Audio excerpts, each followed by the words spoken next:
third and quite probably final day either way of Worcestershire against Glamorgan in the LV County Championship Division 2. The overnight position is that Worcestershire are 195 for 7. That is a lead of just 46 runs after Glamorgan took a big advantage on first innings. Not out batsman Matthew Waite has led the resistance, taking us into the third day when it looked quite possible at the tea interval that we'd have a 2-day finish. He is with Joe Leach, who is 5 not out. I'm Nick Webb, and alongside me is Frank Watson of BBC Hereford and Worcester. And I guess in the team hotel you probably had to issue a few consolatory words last night. Well, I'm not staying in the same hotel as the players, but that would have been the order of the day. Yeah, I've checked out, so I'm not expecting to be staying another night, let's put it that way. But that is, I mean, stranger things have happened.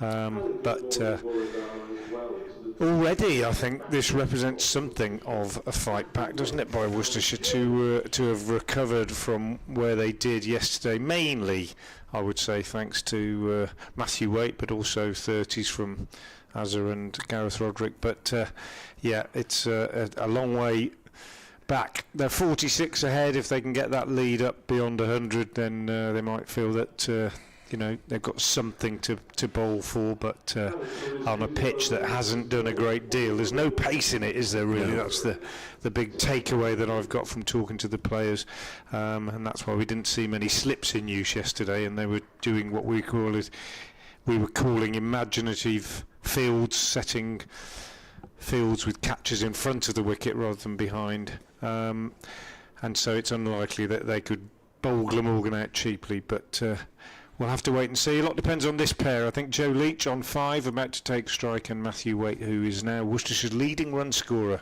in this season. And that's not a bad effort from somebody who's been batting down at 7 or 8 for most of the time. Quite so. It will be Tim van der Hoogten to bowl the first over of the morning. He has 4 for 38 in the second innings, having claimed a couple in the first, so 6 for the match. Michael Neser, 4 in the first innings, is yet to strike. James Harris likewise. As in comes van der Hoogten, bowls to Leach, who is forward defending to cover, and there is no run. Reminder that BBC commentary, as for virtually all Glamorgan home games, is available via the county websites, Glamorgan and Worcestershire, as well as through the BBC Sport website and app. And here comes van der Hoogten again in the morning sunshine. 2 slips at the moment. Bowls to Leach, who drives to mid-off, and there is no run. Joe Leach, who got 87 in this fixture last year. His major partnership was with Gareth Roderick. Roderick was the only wicket to fall in last night's session, the post-tea session, which was truncated by 7 overs because of bad light. The weather this morning is bright and breezy, as van der Hoogten is in to bowl to Leach, who plays this one to point, and there is no run. So 3 dot balls to start the morning. Temperatures are meant to be around 19-20 degrees this afternoon, but when I ventured outside a few minutes ago, it was decidedly breezy in the top half of the stand anyway. Hopefully the spectators are better protected, as van der Hoogten's in, bowls to Leach on the defensive, plays to cover, and there is no run. There are reasonable numbers in this morning, few hundred, to witness what most of them hope will be Glamorgan's first championship win of the season. And Worcestershire with just the 3 points from the game so far, unless they find great depths of resistance. Van der Hoogten bowls and Leach behind it safely, playing it up to mid-off We're in the 61st over with this ball, so it's pretty old. I would imagine we'll have a blast of around about 5 overs apiece from Van der Hoogten and Michael Nieser, and then if they haven't finished things off, they might be rested until the new ball. As in comes the next delivery, which squares Leach up slightly, but he defends it perfectly competently up to mid-off, and we've started the day with a maiden over here on BBC Sport Online. If you want to contact us via Twitter, Frank Watson 58, Frank Watson 58 for my BBC colleague, and Nick Webb 2017. To resume the bowling for Glamorgan this morning at the Cathedral Road end, Jamie McElroy. So it's McElroy rather than Nieser who gets the first session. Edward Cooper, who looks to be watching down from the Sophia Gardens end, tweeted a picture of the warm-ups and said, luckily we don't come for the football. Very good morning to Mike Fatkin as well, former Glamorgan Chief Executive.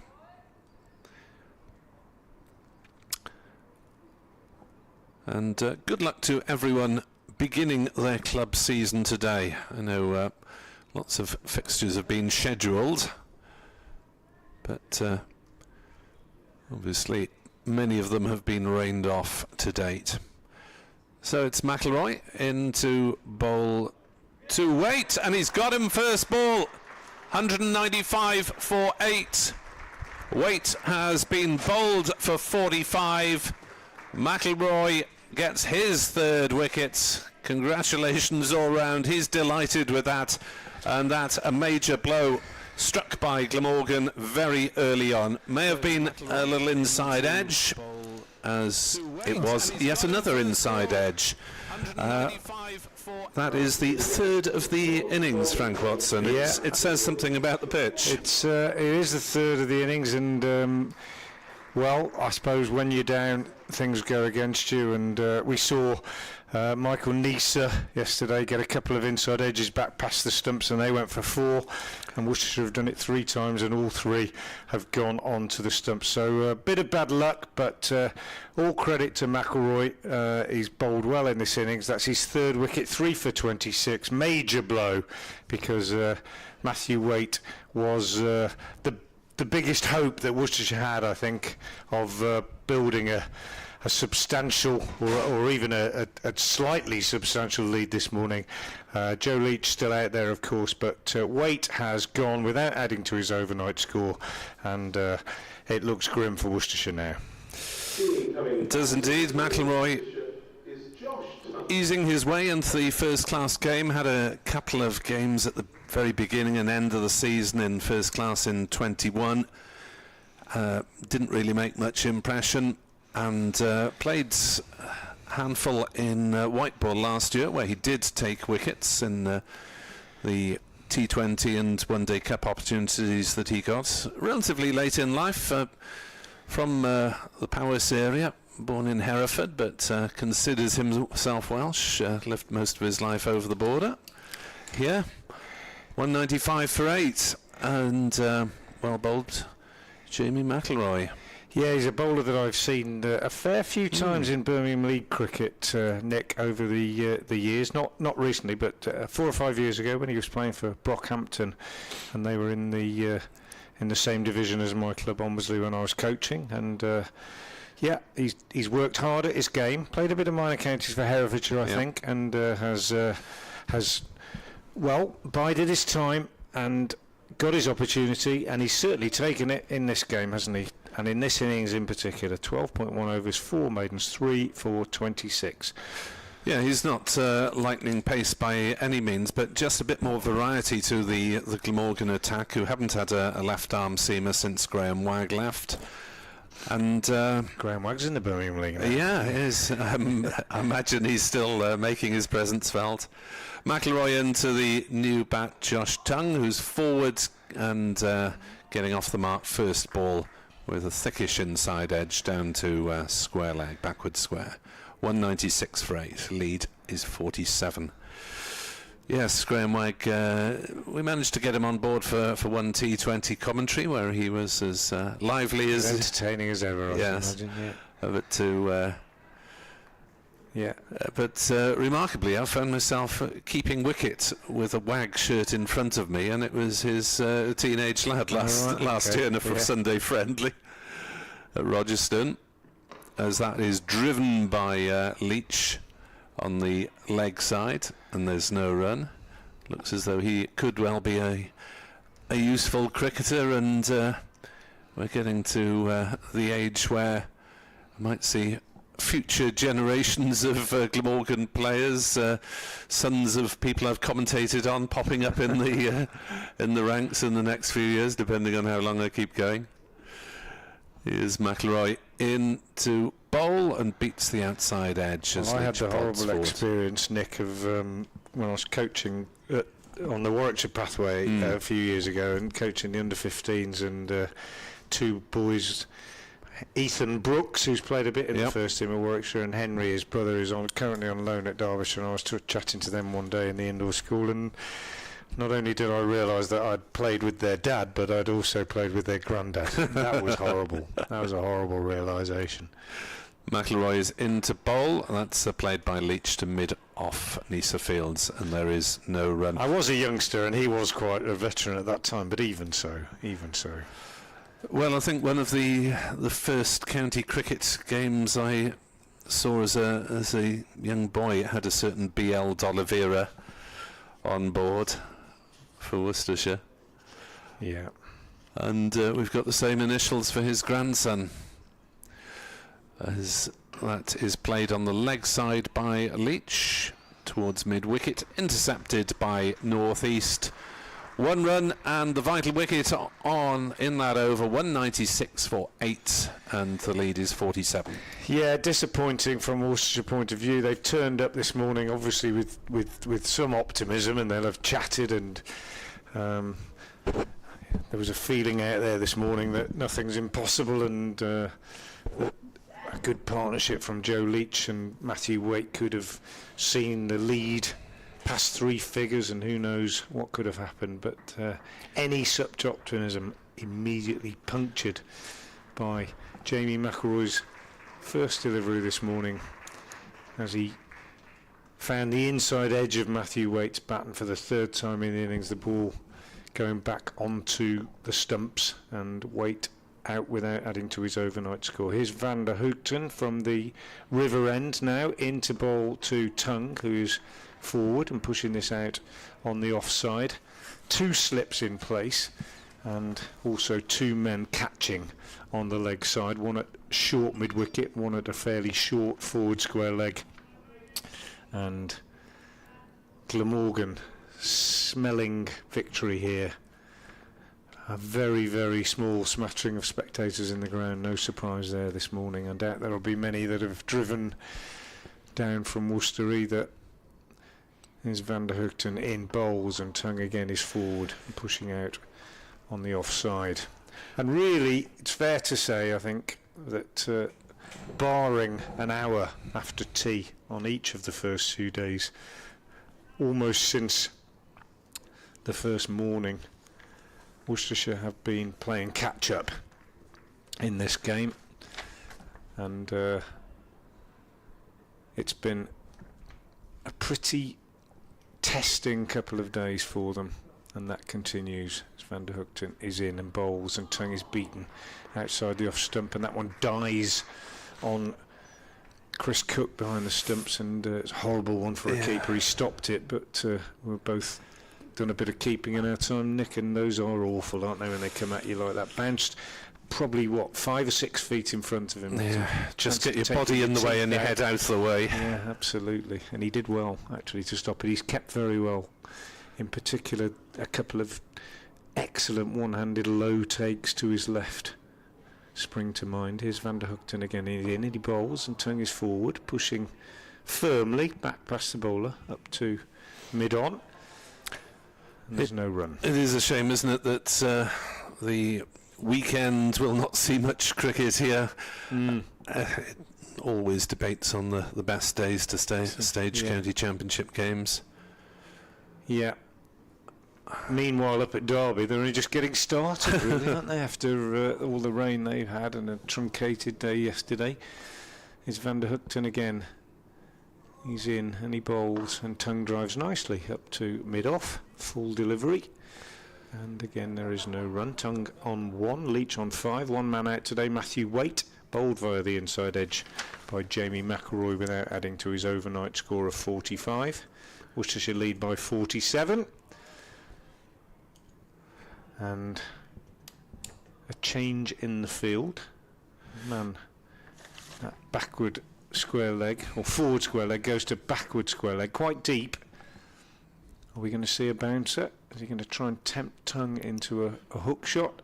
In fact, he gets an outside edge to a full delivery, and it run down towards third man. They'll pick up a couple of runs as it's fielded by Eddie Byram. So, end of the over. Tongue survives. He's on 3. It's 198 for 8. If you look at the scores in this match, we've had 1 innings of more than 50, with Michael Neese's 86 being the outlier. Everyone else has been 30s and 40s, even for the batters that have got in. And I think Michael Neese's muscular approach, he rode his luck, couple of inside edges, as you say, but he just took every half opportunity, really. Anything that was remotely offline, he did his best to wallop. And it was just a question of getting on with it while he could. So that looks to have been a very significant performance with the bat from Neese, also with the ball from him, Van der Hookten, McElroy and Harris. As McElroy bowls, that's played into the offside by Leach. First ball of the over. Worcestershire 199 for 8, and obviously no directive for Leach to protect Tongue from the strike at all. Too long, isn't it? Too long, I think. Just take the runs on offer, as and when. For Tongue, who's on 3 not out, there are 2 slips and a shortish mid-wicket as McElroy is in and bowls, and Tongue defends on the offside. And really, I suppose Glamorgan have just coped a little bit better with an awkward wicket to play your shots on through the course, and they've bowled a bit better as well, as a unit, as they say. But all 4 Glamorgan seamers have chipped in at various points, and none of them has been horrendously expensive at any point. McElroy bowls straight driven, nice shot, not quite timed by Tongue. Fielded by Neese, making ground round from mid-off. The lead is 50, and you think, well, if Worcestershire had been able to get 150 ahead, then they would have been quite seriously in the game, I think. The score has not been easy. Not ever threatened to do that, really, have they? McElroy bowls, and it's played out on the offside by Tongue. No run. 199 for 8. It's been one of those games, well, from a Worcestershire point of view, and it almost true as well from a Gloucestershire point of view, that every time a batsman's looked even remotely settled, something's happened, with the exception of that Neese innings. You know, he's got an inside edge, or he's just misjudged one. McElroy bowls, Tongue drives, again doesn't quite time it. I said it yesterday several times, nobody's ever really looked in. No. There we are. These games happen to most teams during the course of a season, and Worcestershire picking themselves up and dusting themselves down for a Thursday encounter with Leicestershire, who've been up and down as well. Yeah, they have. Well, everybody has really in this division, haven't they, with the exception of Durham, perhaps. McElroy bowls, very wide outside off stump. Umpire must have been tempted to think of that as a wide, but decides Against does Rob Bailey, 199 for 8. Worcestershire lead by 50 runs. Yep. Bright sunshine, lovely morning. Probably the best, clearest sky of the whole game that we've had. There is a bit of a chill out there. I went out for a little walk this morning and quite chilly, but it's a beautiful sunny morning. And as you say, Nick, pretty sad that this game is liable to finish fairly soon, and the spectators that might have been here for the weekend part of this match are going to be denied the opportunity as Van der Hoogten comes in from the river end and bowls to Leach, who gets a single, steers this very nicely behind square on the offside. Byram is the fielder coming off the cover point boundary, and Glamorgan very happy to let Leach have that single so that they can bowl at the number 10, Josh Tongue.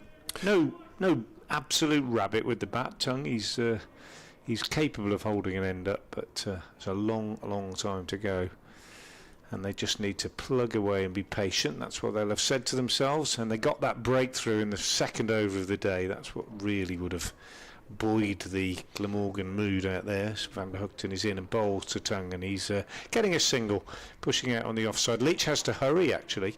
I think he would have got in anyway, even if the throw had hit, but it was a little bit risky, but he scampered home. 201 for 8, the 200 up with that single for Tongue earlier in the over, for Leach I should say, and the lead is 52. It's crept up to 52, and Leach on strike. He's on 7. Waits now back raised as Van der Hoogten comes in towards us and bowls, and Leach pushes out on the onside. It's fielded by Carlson at short mid-wicket. In this block of championship matches, Frank, when would you, given that it's a block of championship and nothing else, when would you play them? Which days of the week? Which days of the week? Well, we're not changing the time of the season when they're played. We've got to play them early, have we? Well, yeah, just this first block, whenever it is, April, May. I mean, we'd like to start a fortnight later, yeah. Yeah, I would like to start a bit later. Van der Hoogten in again. Bowls to Leach, and Leach clips this up to mid-on. There's no run. I mean, I can understand why Thursday to Sunday looks good, because you could say that the two most interesting days of the 4-day game are liable to be the last 2 days, and therefore the weekend, and therefore you might get a crowd in. But I think we all anticipate that quite a few of these games are going to end in 3 days, and that has been the case up and down the country, although with weather intervening, quite a few haven't really ended at all. As Van der Hoogten bowls and Leach plays up to mid-on, and there's no run, which suggests, I suppose, that there are so many variables to take into account that you can't really get a perfect day. I mean, Friday might be a good starting day, mightn't it? I suppose, and you'd probably get more cricket over the weekend if you did that. If that's your purpose. It's a tricky one, isn't it? I don't know. What do you think? Do you think Friday? Friday or possibly Sunday? Yeah. Van der Hoogten in, bowls, and Leach edges down to third man for 4. He was defeated by that one, Leach. He was looking to push it away in front of square on the offside, and it raced down to the boundary for 4. So he gets a boundary, goes to 11, and Worcestershire, who lead now by 56, are 205 for 8. Yeah, I think either way, Thursday start isn't ideal. There are probably better arguments for Friday, Saturday or Sunday to make sure that you get a decent amount. I mean, I know a lot of people who love the game are tied up with playing or taking their kids round on a Saturday to play or whatever. 205 for 8, 56 ahead, but it is a very difficult task. As McIlroy will start a new over, bowling to Tongue, who turns on the leg side, and there's no run. David Morgan, the former Glamorgan chairman and former ECB chairman, did a vast amount of research on it in one project, and as to what the season should look like, and it was a really difficult job. That was even before the franchise event taking over August. McIlroy bowls, driven nicely by Tongue, but he won't get a run as Lisa again intercepts. 205 for 8. He tried to come up with regular games throughout the season, but I mean, you look at this month and there are 3 bank holidays and no county cricket on any of them. Yeah, it's... You'd think they'd use the bank holidays. Yeah, it's so difficult, isn't it? McIlroy bowls, noodled away down into the gully by Tongue, who fancied a run, but it really wasn't there. You're never going to satisfy everybody, absolutely. and the difficulty is, I don't know what their priorities are. I mean, for me and you, it might be to say, well, let's get the most people into the ground that we can for Championship cricket, but that I don't think that probably is the number one driver. No, it's never going to. It probably shouldn't be, to be honest. It's about maximising financial potential, isn't it? Really. McIlroy bowls, turned on the leg side by Tongue, slightly uppish, but bounced well before it got to the shortish mid wicket there. There is the romantic view of county championship cricket should be available in August, but no, not really. It should be limited overs cricket of some sort to get the maximum audiences when families are available and more people are on holiday than at other times of the year. As McIlroy bowls, and that's played defensively by Tongue, and there is no run. I think there should be greater efforts made to coordinate outground cricket, to have maybe a designated week or 2 in the summer where it's cricket on tour, cricket coming to you, etc., etc. Yeah, that's another difficulty, isn't it? McIlroy into bowl, round the wicket to Tongue, who gets a thickish edge or an angled bat, depending on how generous you want to be, down to third man, and they take a single. 206 for 8. I'll just about have time to do half of this next over before I dash off, and the reason for that, I've got to go a little bit early because the quirks of the technical side of this job never cease to amaze me. But the line crashed again at 11 o'clock, as it did yesterday at 11 o'clock, and it just wouldn't connect and kept going out, and yet at 11:30 yesterday. All was well again, if you remember. So I'm going to nip off in a couple of minutes and hope that the same thing has happened. Here's Van der Hoogten from the River End bowls, and Leach is out. Tongue is out, slashing at a wide one and hitting it in the air to backward point, where it is nicely caught by... I'm not sure. I'll let you know in a moment. They've changed that fielder recently. Yeah, it was a good catch. It was a sharp catch. It was a wideish delivery, and Tongue threw his hands at it, hit it quite well, but it went straight to Byram at backward point, and he clutched it two-handed up to his left-hand side, and it's a good catch, and another wicket for Van der Hoogten, and Worcestershire's demise is almost complete. They are 206 for 9. And that is Tim van der Hoogten's third 5 of the season in the space of 5 matches, which is good going, especially when you consider that there wasn't a second innings in one of those matches. So 3 5s. Van der Hoogten is on fire. 206 for 9. If only he weren't a Netherlands international, we could start talking him up for international honours, either with Australia or with England. 206 for 9 as Adam Finch comes to the wicket to join Joe Leach on 11 not out. The lead is 57, and Glamorgan will have ideas of finishing this one off before lunch and allowing themselves a bit of extra time off. And Edward Bevan joins us here on BBC Sport Online. Yes, good morning Nick, good morning everyone, and Glamorgan followers will be delighted in the first half hour that 2 wickets have gone. And Van der Gooten, he really is on fire. His 28th wicket in 5 games. Yeah. Really, we're talking sort of the sort of performances that win or significantly influence matches, aren't we, that give your side a chance of winning. Steve West, with the score as it is, do you order a bottle of wine for lunch or not? No, I shall not be drinking until this evening, Steve. Might say hello to a few of my teammates who I haven't seen since last summer on the club scene, and as I say, good luck to everyone. Have you got your kit? Because you know players are like, I can't make it now. I don't travel on a Saturday without a little bit of kit anyway.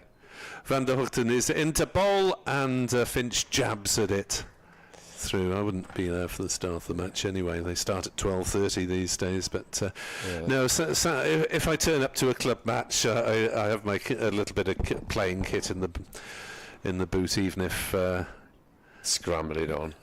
Well, You can nip home, can't you? It's just across the city. Well, it's quicker to walk to where they're playing today. No, if your kit is at home or something, you can. Yeah. As Van der Hoogten bowls and Finch is forward defending. I got my afternoon planned if this goes. Are you in the nets this afternoon? Certainly not. No. My family have gone up to Llandebri where there's a 7-a-side tournament which my grandson's playing in. Oh, very nice. And I shall finish off a little bit of what I started in the garden and then go down and watch a club match. I shall see who's playing who.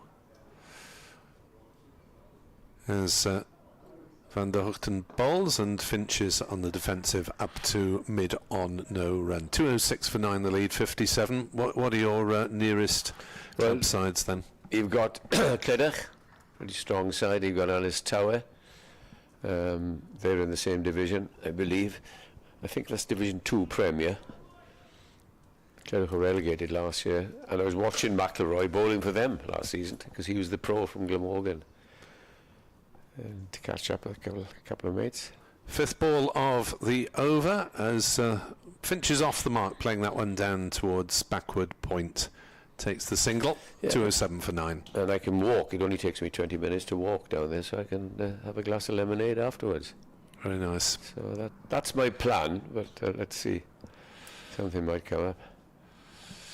Yes, well, I think we're not disrespecting the Worcestershire batters too much by talking about an early finish with a 58 lead, even if we get something of a last wicket stand here.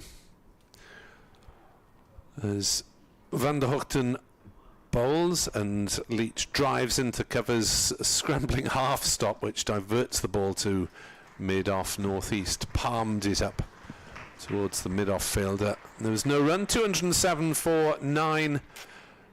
Van der Hoogten has 5 for 47. The lead is 58 for Worcestershire, but their last pair is together. And Glamorgan's coaching staff, I think I mentioned it yesterday, will be thrilled that the support bowlers, 4 wickets for James Harris in the first innings. McIlroy has bowled extremely well in this innings. He's picked up 3, so they are supporting well now. The 2 main bowlers, Michael Nisa and Tim Van der Gooten, and I suppose McIlroy will take the new ball unless there's a star signing arriving after Nisa goes. Here's McIlroy around the wickets, bowls, and Tang is forward. Not Tang, Finch is forward.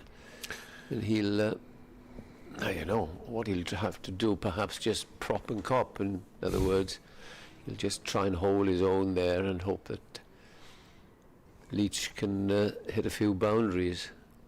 Always very difficult at this stage. Well, we've seen it a couple of times in this match when in come the fielders, out go the fielders. McIlroy in past umpire Bailey and bowls, and this is pushed away on the onside to one of 2 men, northeast, fielding for the ball that we've seen so often in this game, jag back and pushed away to 2 or 3 fielders who are fielding in an arc from square leg to silly mid-on or on the drive. They've worked it out, both sides, that the ball is moving in that direction off the pitch. And here again is McIlroy, and that's left by Finch as he goes through to Cook. Yeah, there'd be questions about, I suppose, whether this is the greatest of cricket wickets, as they say. It hasn't, with one score over 50 in the match, you have to wonder, but I suppose you have to give credit to the ground staff for producing anything with all the rain around. In comes McIlroy, bowls and Finch's forward. No run. Yeah, the way I look at it, Nick, I'd rather see a pitch like this than 5:50 plays 4:30 and shake hands at 10 to 4 on the last day, where there's something in it.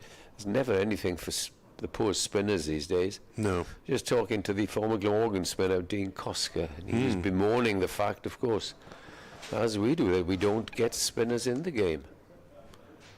As in comes McIlroy, no runs off this over, nor that ball, as it's just tapped back to the bowler. He's talking to Frank before the start, and he said, now the sun is coming out, and the championship is in very interesting position, and a chance now for spinners to come into their own on dryish wickets.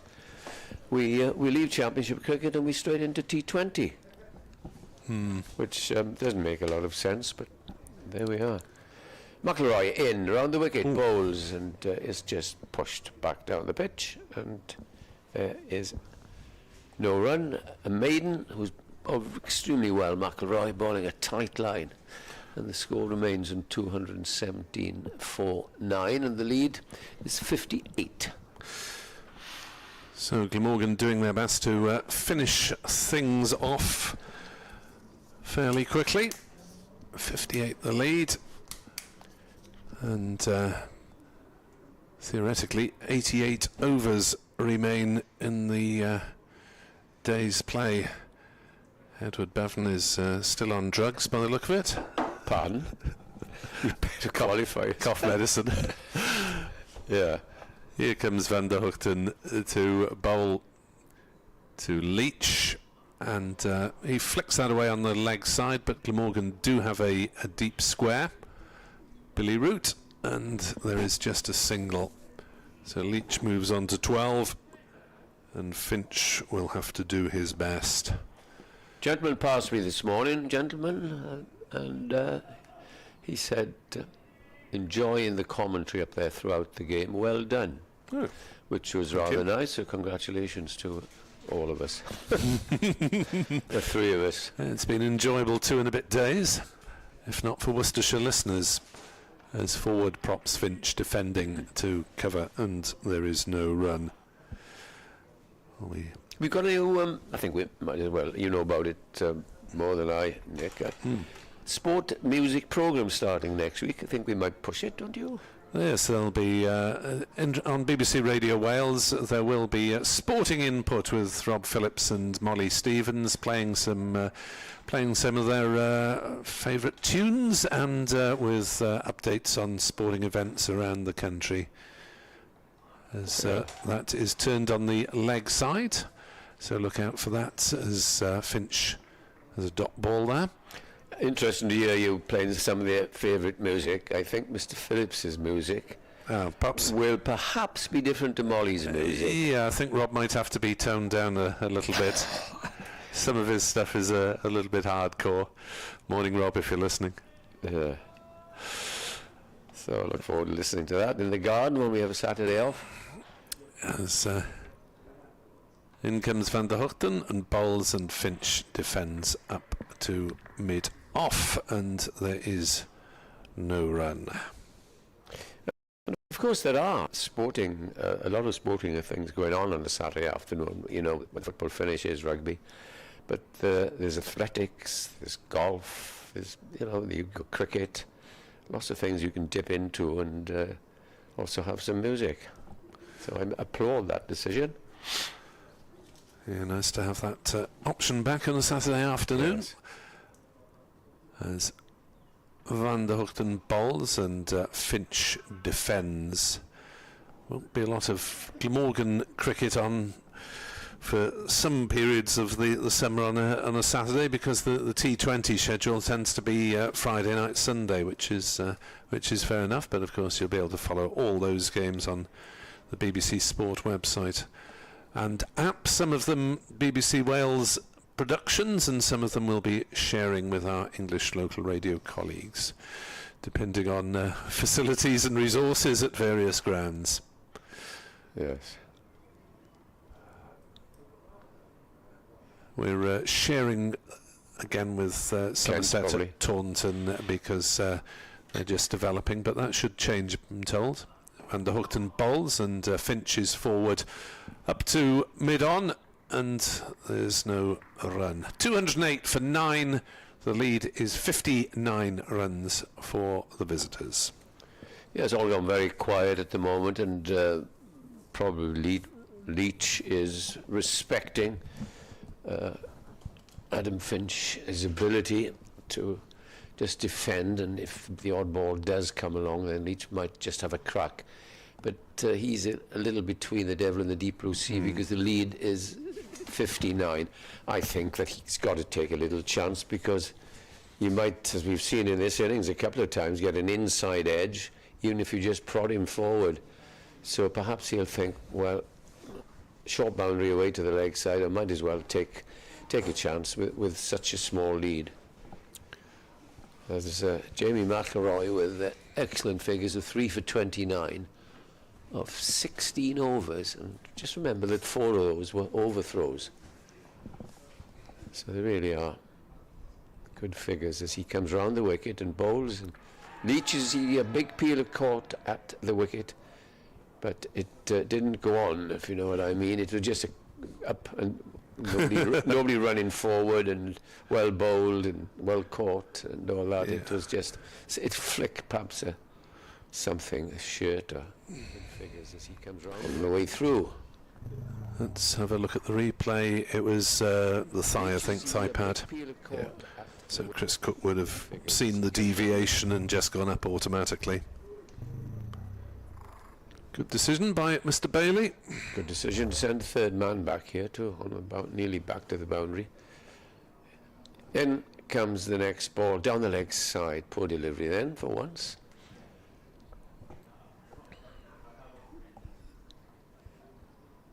Two wickets to fall this morning.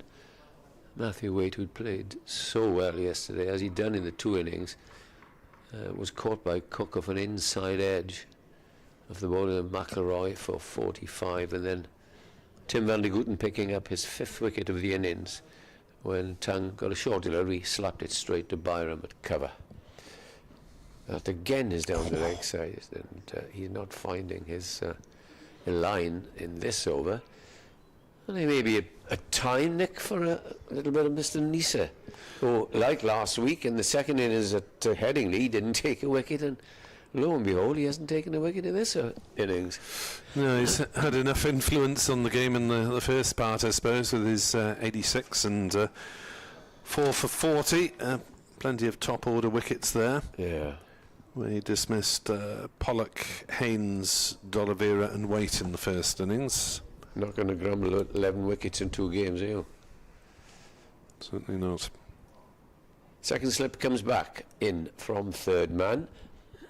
As round the wicket again goes McElroy, and it is just played back down the pitch.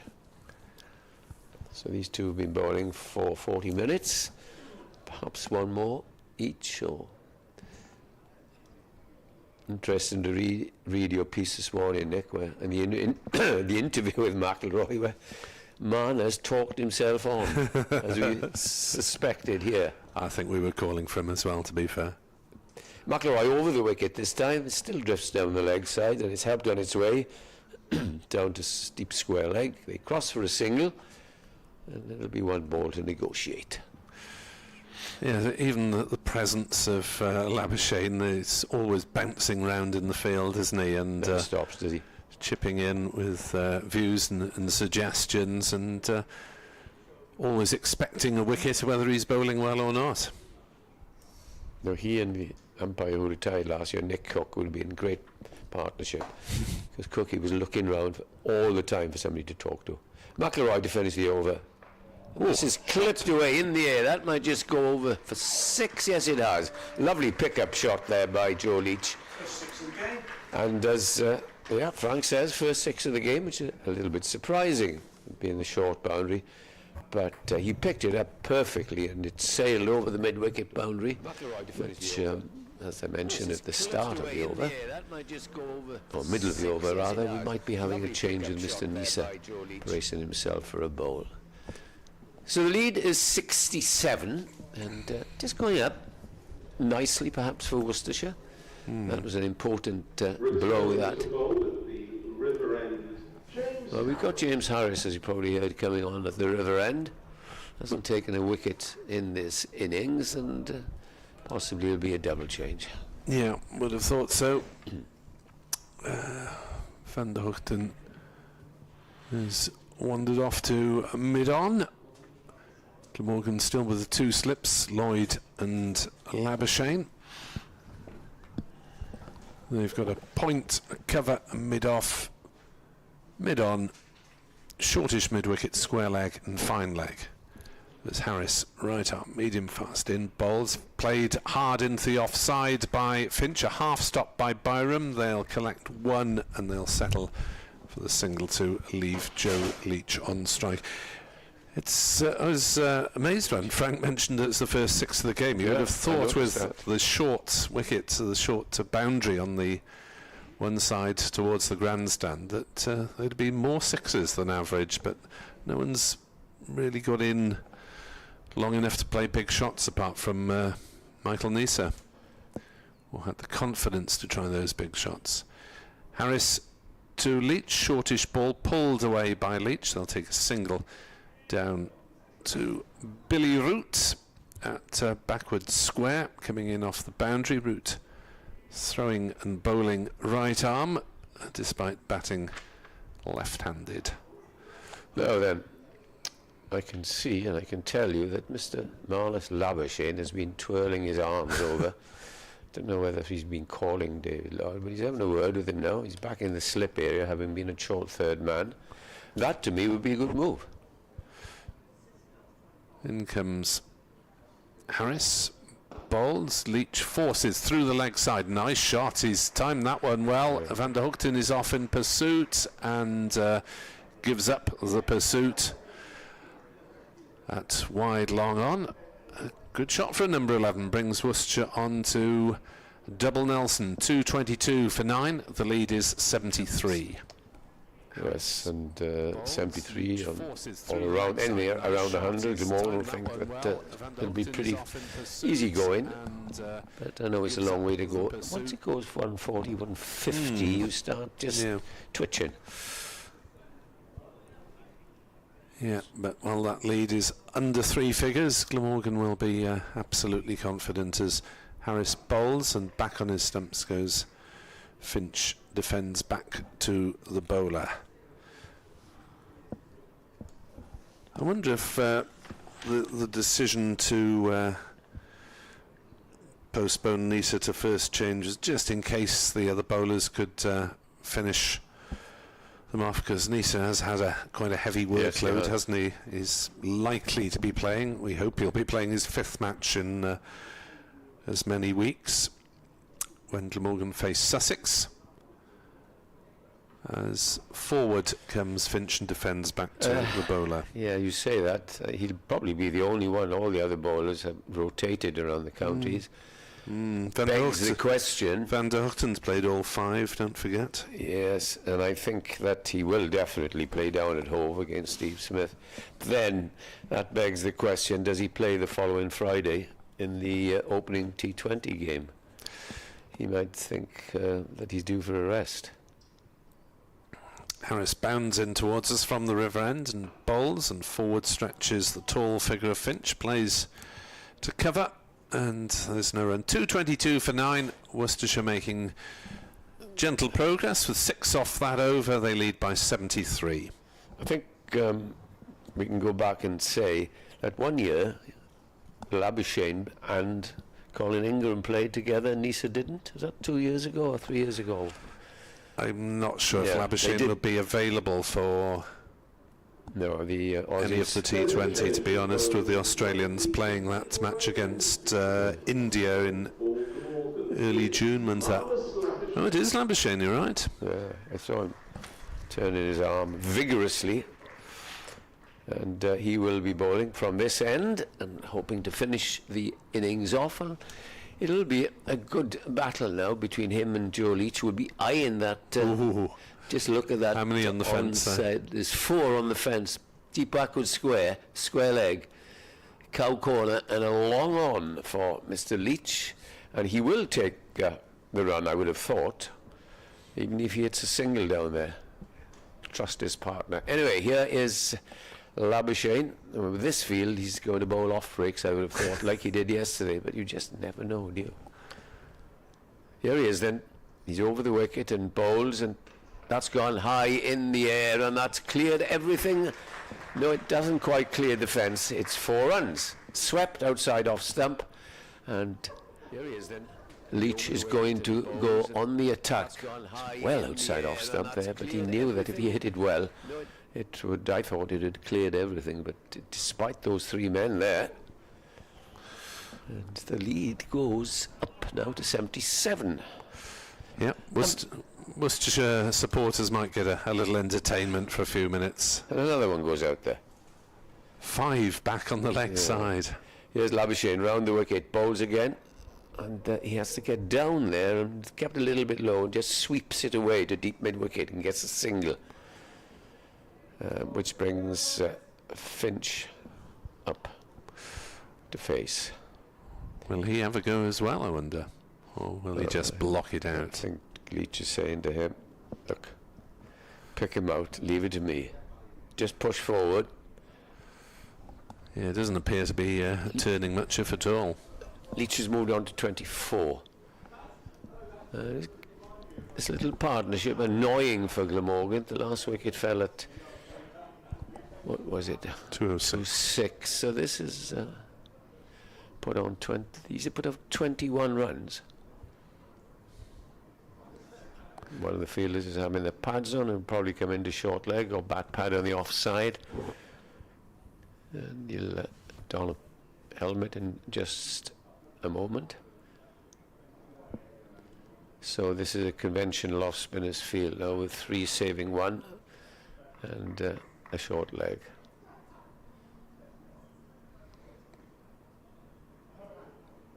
Finch then waits as Labuschagne from this end comes in from about 3, perhaps more 4 or 5 paces.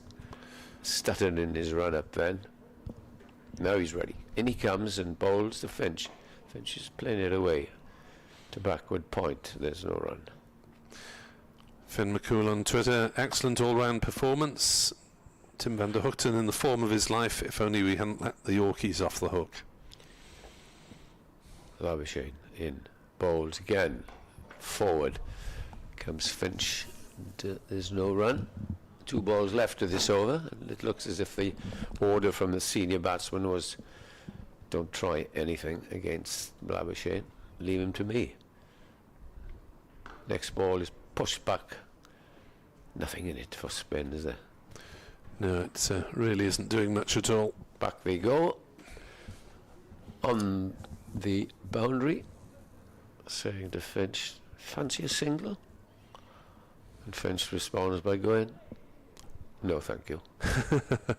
That one played and missed. Yeah, that one kept low and turned a little bit, which is probably why he missed it. End of the over, and it's 227 for 9. Lead 78.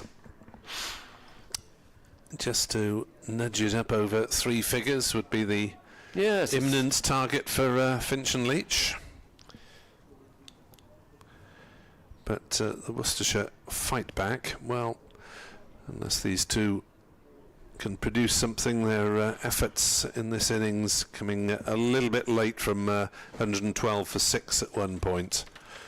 They've scrapped away, and James Harris will try and finish things off, bowling to Joe Leach. And First ball back on his stumps, playing gently up to mid-on. This time they decide not to take the single. Yes, interesting.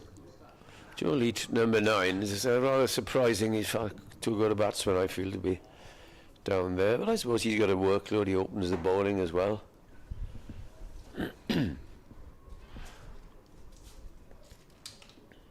So there's a slip and everyone else conceding the single. Harris bowls and Leach plays that one up to mid-on. Ball trickling very gently.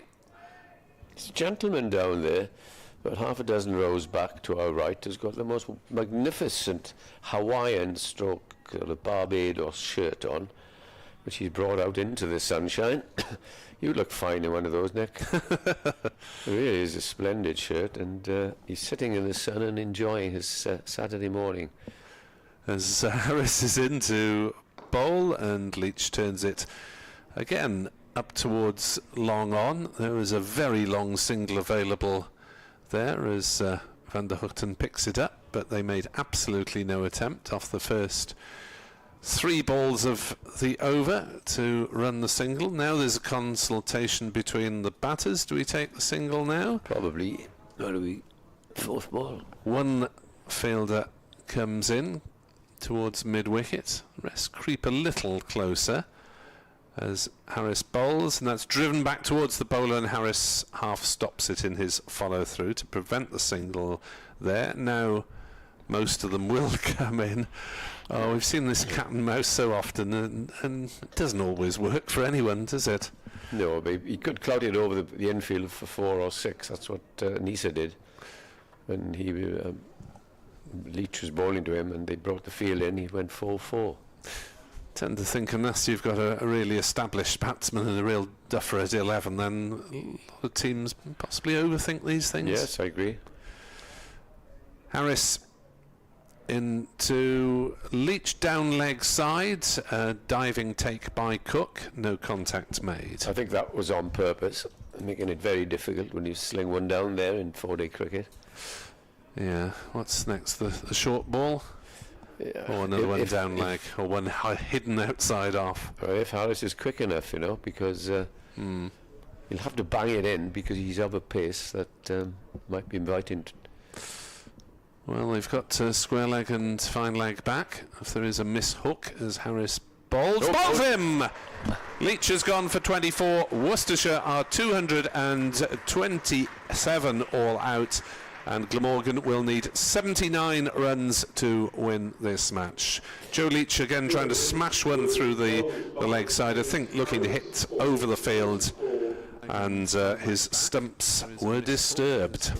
Well, it does beg the question, Nick, why did you take those singles, you know, only wait until the end of the over and you get out. So you've wasted 2 or 3 balls, but anyhow, good bowling performance by Glamorgan, 227 all out. So, as Nick said there, it's a relatively simple chase for them, but you never know in cricket. Just 32 runs added for the final 3 wickets this morning. I think Glamorgan will be satisfied with that. Worcestershire would have wanted another 50 or so if they could have scrambled them from somewhere. So Leach bowled Harris 24. Before that, we had Waite bowled McIlroy for 45. Tongue caught Byron bowled Van der Hoogten for 5. Finch was left out, not out 7, and Glamorgan need 79 to win this county championship match, and we will return with commentary in just under 10 minutes time. The bowling figures no doubt will be announced over the public address, which you will hear the tones of Dr. Hignell very shortly. I'll give you the rest of the Glamorgan bowling figures in just a moment.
get them before lunch? I don't think they will. Don't you think they will? No.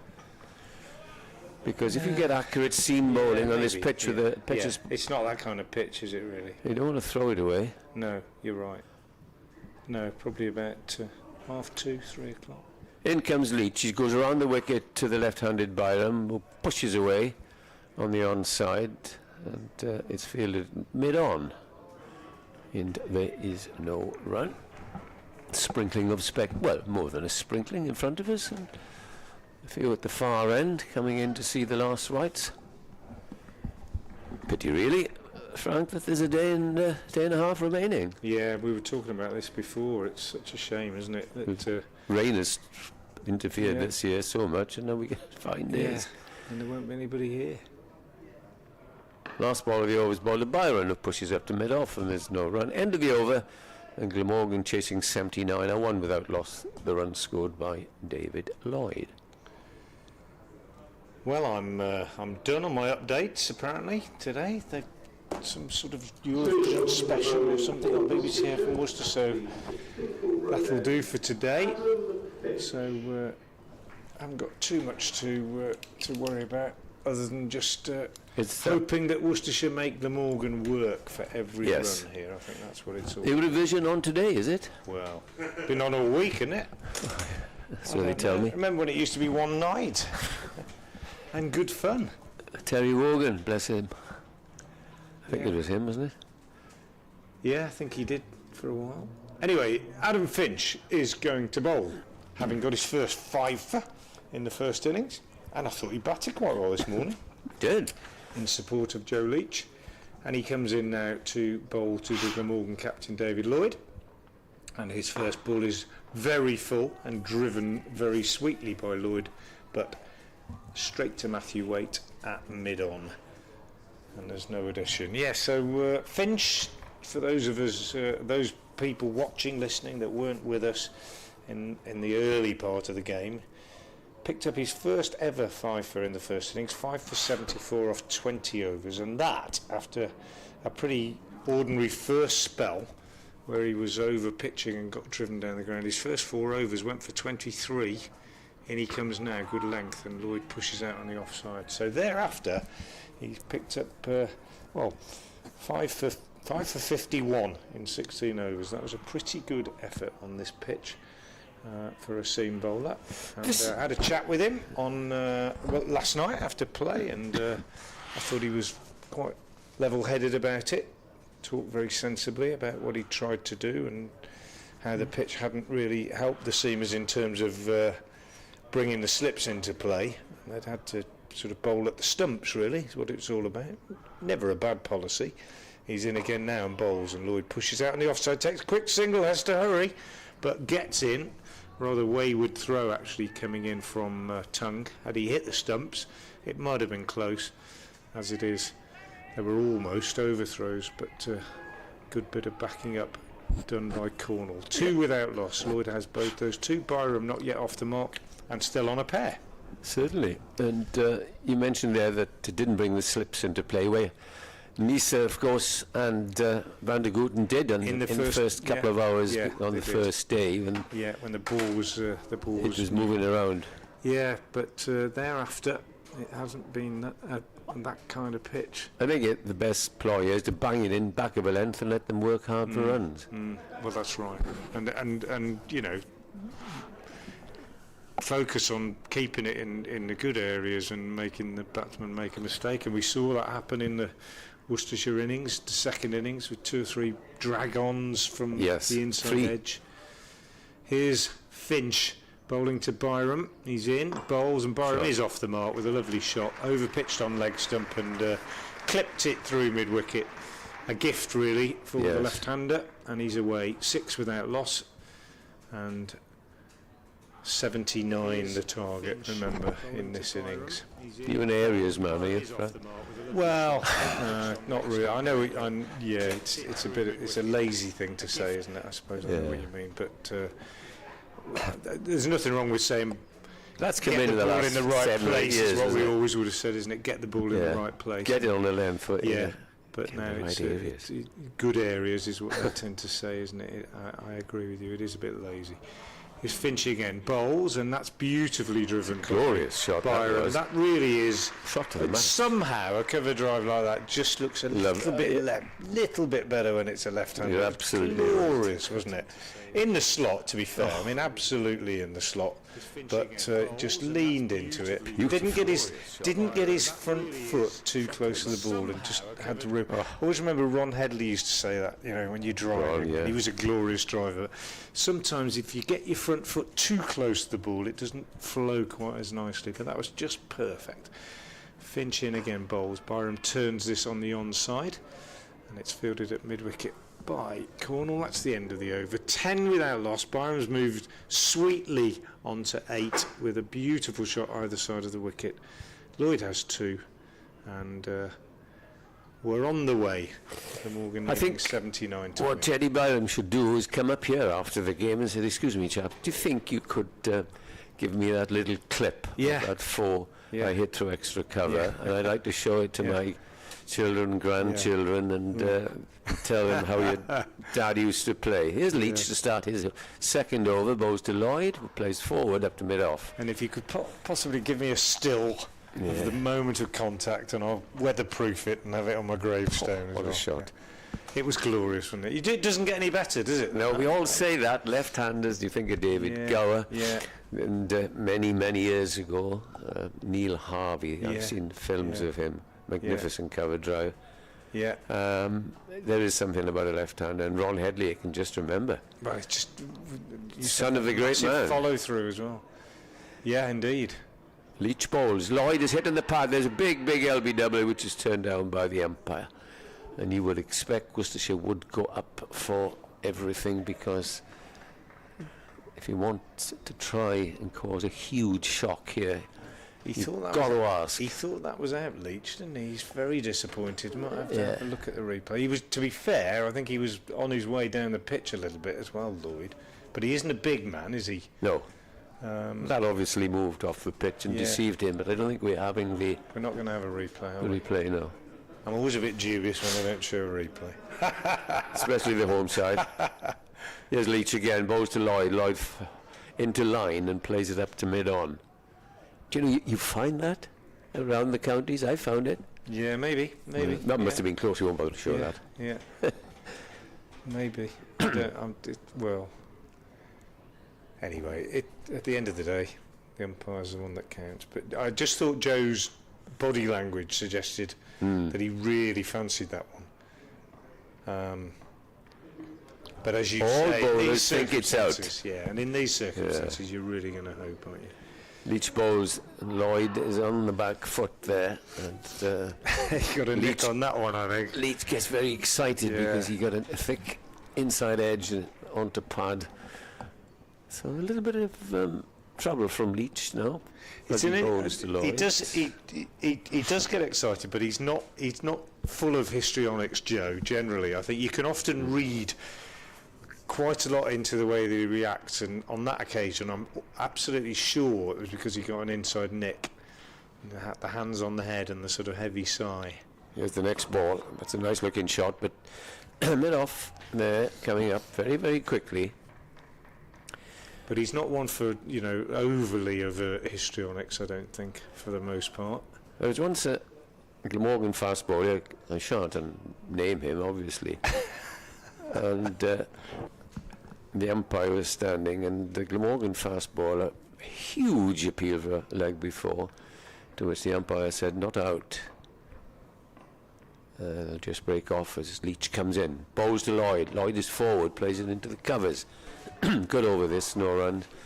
And he stood there, the bowler, hands on knees, looked at the ground, looked at the umpire, looked down again. That's the end of the over. 10 for no wicket. And sort of walked back, looking back at the umpire, and that was that. At the end of the over, he went up to the umpire, and as the umpire threw his sweater at him, and the story goes, it's perfectly true. How close was that then, he said to the umpire. To the umpire said, and I'll just describe this first ball as Byron clips it away up to mid-wicket. He'll think of a second here. decides it with a single. After that display of histrionics, I'm not going to tell you anything, and threw the sweater at him, and the bowler was very embarrassed and walked back to fine leg, which I thought was wonderful. Splendid. Are we allowed to know who the umpire was? Yeah. Merv Kitchen. Oh, splendid. Yeah, very good. Yeah. I'll tell you the bowler afterwards after we're off the air. Here's Finch, having just conceded that single, 11 without loss. David Lloyd on strike. Finch removing, or D'Oliveira removing Haynes from second slip and bringing him into short mid-wicket. That's been a favourite position in this game. Nobody's picked up a catch there. Finch is in, bowls, and Lloyd clips him behind square for a single down to Leach at fine leg. And his throw comes into Roderick. 12 without loss. Lloyd is now 3. You never saw it back in, in the 60s, 70s of bowlers asking why not. No. I think you said the other day, the retort would be because it's not out. Yeah. Finch to the left-handed Byram, 2 slips for the left-hander, he bowls, and Byram just steers it down off a bottom edge on the offside. And there's no run. There are some umpires, as Nick was saying the other day, who Hassan Adnan, he said last week, was doing it, who sort of indicate sometimes, don't they, to the bowler, just with a little, which is fine if you like doing that. You're not under any obligation to do it at all, I don't think. No. Most of the time, I think bowlers work it out for themselves if you give it not out. They're pretty, you usually got an idea, haven't you? Might be sliding down or might be outside the line. Here's Finch in, bowls. Byram turns this on the onside, mid-on. D'Oliveira moves to his left quickly as ever to do the fielding. Another thing that knocks me is that somebody might get an edge or he might not, and it goes to the keeper. They all go up, and as they do, I would say about 70% of players now stand there. To which the fielding side go and have a natter, and not nice words are said, and all that, and mutter. To which, when they bat, they do exactly the same. Yeah. So. Yeah, you can't have it both ways, can you? Here's Finch in, bowls, and Byram plays out on the offside, no run. I mean, I've always thought that. I mean, I have to say I did walk myself. I think I can remember I did. One occasion when I didn't, and I've never forgotten it. And it was a long, long time ago. Even in the most fearsome league cricket battles that I found myself in, I always walked. And I learned quickly as well that I didn't really have any right to complain at people that didn't, provided they, like you say, had the same sort of standards, really. As Finch bowls, bouncer, doesn't really carry. Byram just lets it go harmlessly over his shoulder, and it's taken by Roderick. 12 without loss. I think it's up to any batsman, but if you don't walk when you get a bad one, I always used to say, you've got to accept it. Exactly. You can't have it both ways. You can't be somebody who doesn't walk and then complain when you're given out, when you don't nick it. 12 without loss at the end of the over. I remember I didn't walk. I think it's very rare, and I'm not bragging or anything about it, but I just didn't think, and apparently I did touch it, and I'll give you the story now. As Joe Leach comes in and bowls to David Lloyd, covers up on the line of off stump, and I wonder if you could answer this. It's a former Worcestershire in England bowler who was playing league cricket in South Wales for Swansea, who was bowling. He bowled one down the leg side, and I just tried to flip, and a huge appeal went up. And the bowler didn't appeal, Neil didn't appeal, but the wicketkeeper did. And I thought, yes, I really did think I hit it. And in comes Leach, and at the end of the over, the wicketkeeper said to me, I'll never forget it, sorry about that, Ed. She said, but I thought you ought to touch, but obviously you didn't, because you're always on the way when you nick it. And the bowler was Neil Radford. Ah, right, okay. I think he played for England, didn't he? Yeah. Yeah, he did, yeah. Yeah, I thought so. Yeah. Yeah, he started off in our leagues. Did he really? Yeah. So that was before he played county cricket? Oh, yes. Before he played for Lancashire even then? Yeah. Yeah. Yeah, all right, okay. And he was spotted at... yeah. Well, he was a good player out in South Africa, of course. In comes Leach and bowls, and that's driven hard but straight to cover, and there's no run. I thought of Neil the other day when we were talking about bowlers who bowled and bowled and bowled and bowled, and you couldn't stop them bowling because Long there run was too. one season when he got 100 wickets for Worcestershire in first class cricket. Can't remember. I think it might have been 89, something like that. But you just couldn't stop him bowling. Just couldn't get the ball out of his hand. You know, he was so keen and fit and Very fit now. very, very good. So run a long way. Did a great job for Worcestershire for a few years. And a few years after I finished, his brother Wayne came and he played for my club for a couple of years. Very, very good batsman, his brother. So I always Still around, remember Neil. that. Still around. Is he? Yeah, still around the Worcestershire area. And I think he was on the. I'm not sure he's on the board now, but he was on the cricket board until 2 or 3 years ago. He stayed here in the country. Yeah. Yeah. Well, his wife's English, and his son Luke played league cricket. Still does, I think, but not in the Birmingham League anymore. But also quite sharp. In comes Leach. Balls to Lloyd. Lloyd is right forward. His head, his nose over the ball. Pushes it up to mid-on. Just to remind you that Glamorgan are pursuing 79 to win this game, and they made a steady start, 12 without loss. 2 glorious fours from Eddie Byram. He's on 9, Lloyd on 3. Survived a very confident LBW appeal in Leach's second over, which was turned down, much to, I won't say Leach's disgust, his disappointment. Wholehearted cricketer is Joe Leach as he comes in past the umpire, bowls to Lloyd again, and Lloyd nudges it, thinks, and decides quite rightly not to. End of the over, 12 without loss, and the home side here now target of 79, 12 overs runs and been knocked off. Yeah, you're right about Joe Leach. Wholehearted is absolutely the way to describe him in all his cricket. 17 wickets so far this season, including the 3 in the first innings. And as ever, the member of the attack that Worcestershire sort of rely on really to get them off to a good start. Always gives everything. He's had 1 or 2 injury problems over the years. Captain, of course, for 6 seasons until last season. But a tremendous trier. Here's Adam Finch at the other end of his career, really. Bowls to Byram, who clips that one nicely off his pads down to deep backward square for 2. Cornell is the fielder. Leach, Finch, I beg your pardon, just drifting into the pads a little bit too frequently when bowling at the left-hander. He so far has conceded 13. He's in his 3rd over.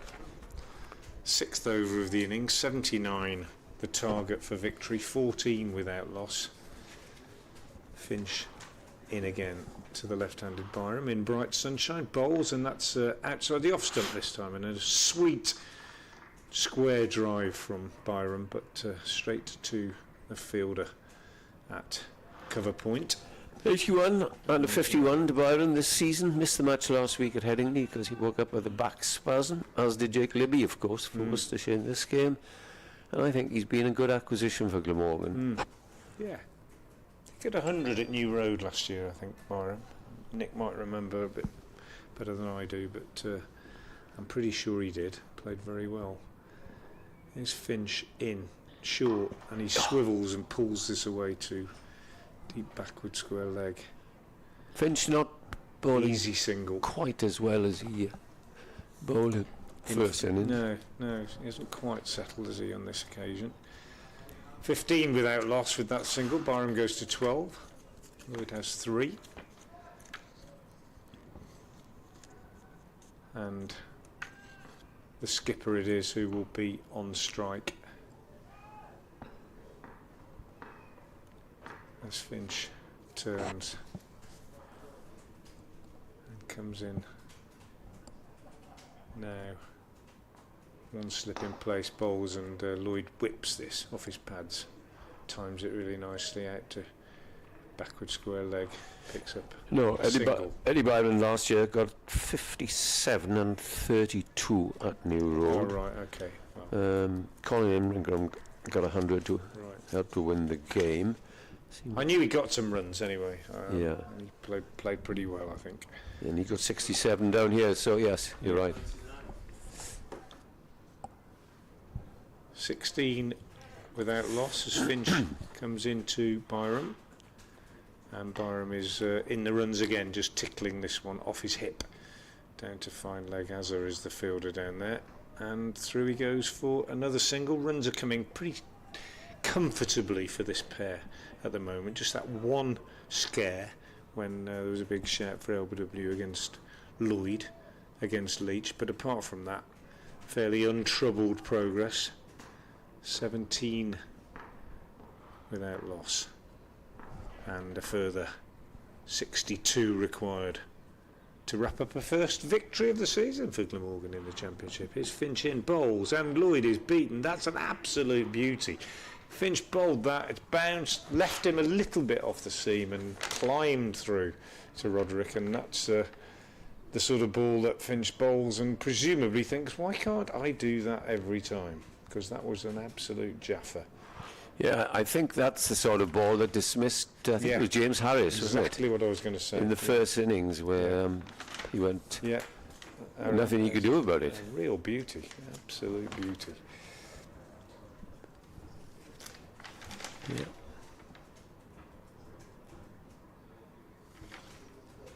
Yes, it was Finch who bowled that ball also to dismiss Harris. Shoulder of the bat. Leach bowls and is pushed up to mid-on, and there's no run. 17 without loss.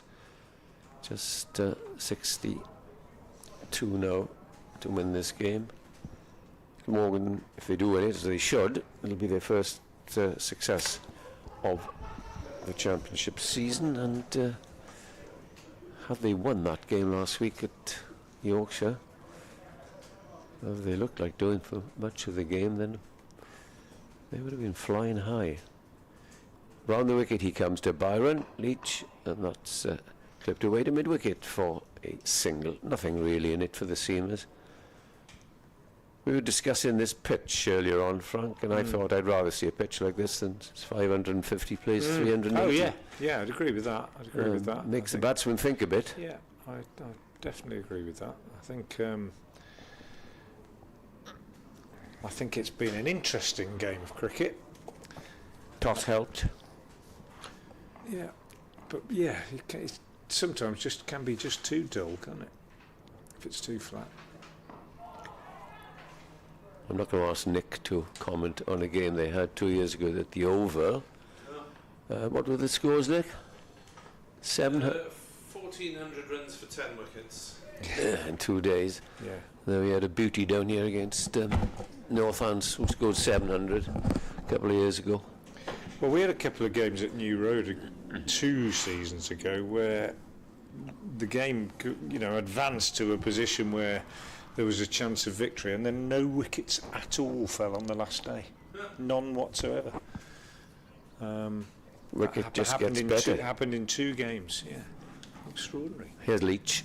Comes in, bowls to Byron. Byron plays forward confidently out into the offside. There's no run. One umpire says to the other, 2 to go. The other umpire says, 2 to go.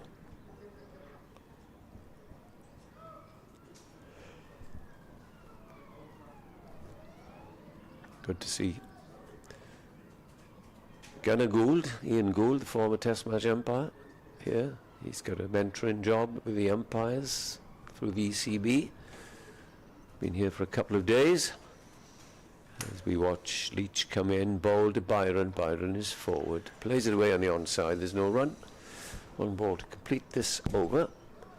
And this will be the 7th over, so it doesn't look as if they're going to get there before lunch. You see that ridiculous game at Hampshire a couple of weeks ago where they needed 1 to win and they marched off for tea. And there was no threat of rain or anything. Dear, that is really Got to have your tea, you see. Yeah. Last ball of the over. Leach round the wicket, bowls to Byron, who is forward.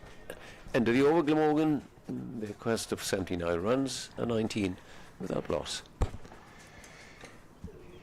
Yeah, tidy over from Leach, but untroubled progress. If you're just joining us, Worcestershire resuming this morning on 195 for 7. Matthew Waite and Joe Leach were at the crease. Waite was out for 45 without adding to his overnight score. Bowled off the inside edge by Jamie McElroy, and then Josh Tongue was out for 5, and Leach eventually last to go for 24. Finch was left 7 not out, and Van der Houten, the pick of the Glamorgan bowlers, 21 overs, 5 maidens, 5 for 48. Jamie McElroy also a very good effort, 17 overs, 5 maidens, 3 for 36. That left Glamorgan needing 79 to win, and they are 19 without loss off 7 overs as Matthew Waite begins his first over of this second innings, and his first ball is punched off the back foot by Lloyd, straight back past the bowler, but no run as Tongue comes across to field. Yeah, that's all I think the Worcestershire bowlers can do now, is to get a little bit of practice, make it difficult, and not just give the game away by sloppy bowling, which they're not doing. Yeah, that's absolutely right. Here's Waite again in bowls, and this one is tickled away round the corner for a single by Lloyd, fielded by Cornell out on the leg side boundary. One more run onto the total. We've got a substitute out there at the moment, I think. Ben Gibbon appears to be fielding. Just trying to look round to see who's missing. Never my favourite game, but I think it might be Tongue who's not out there. Josh Tongue. And Waite coming in as first change suggests that might be the case too. He comes in now and bowls to the left-handed Byram, who pushes out on the onside. Quick scan through the newspapers this morning, and we see that Jimmy Anderson didn't take part yesterday, and now someone who impressed Nick and myself when he was here a few weeks ago, Bryden Case. Yeah, he's fallen down.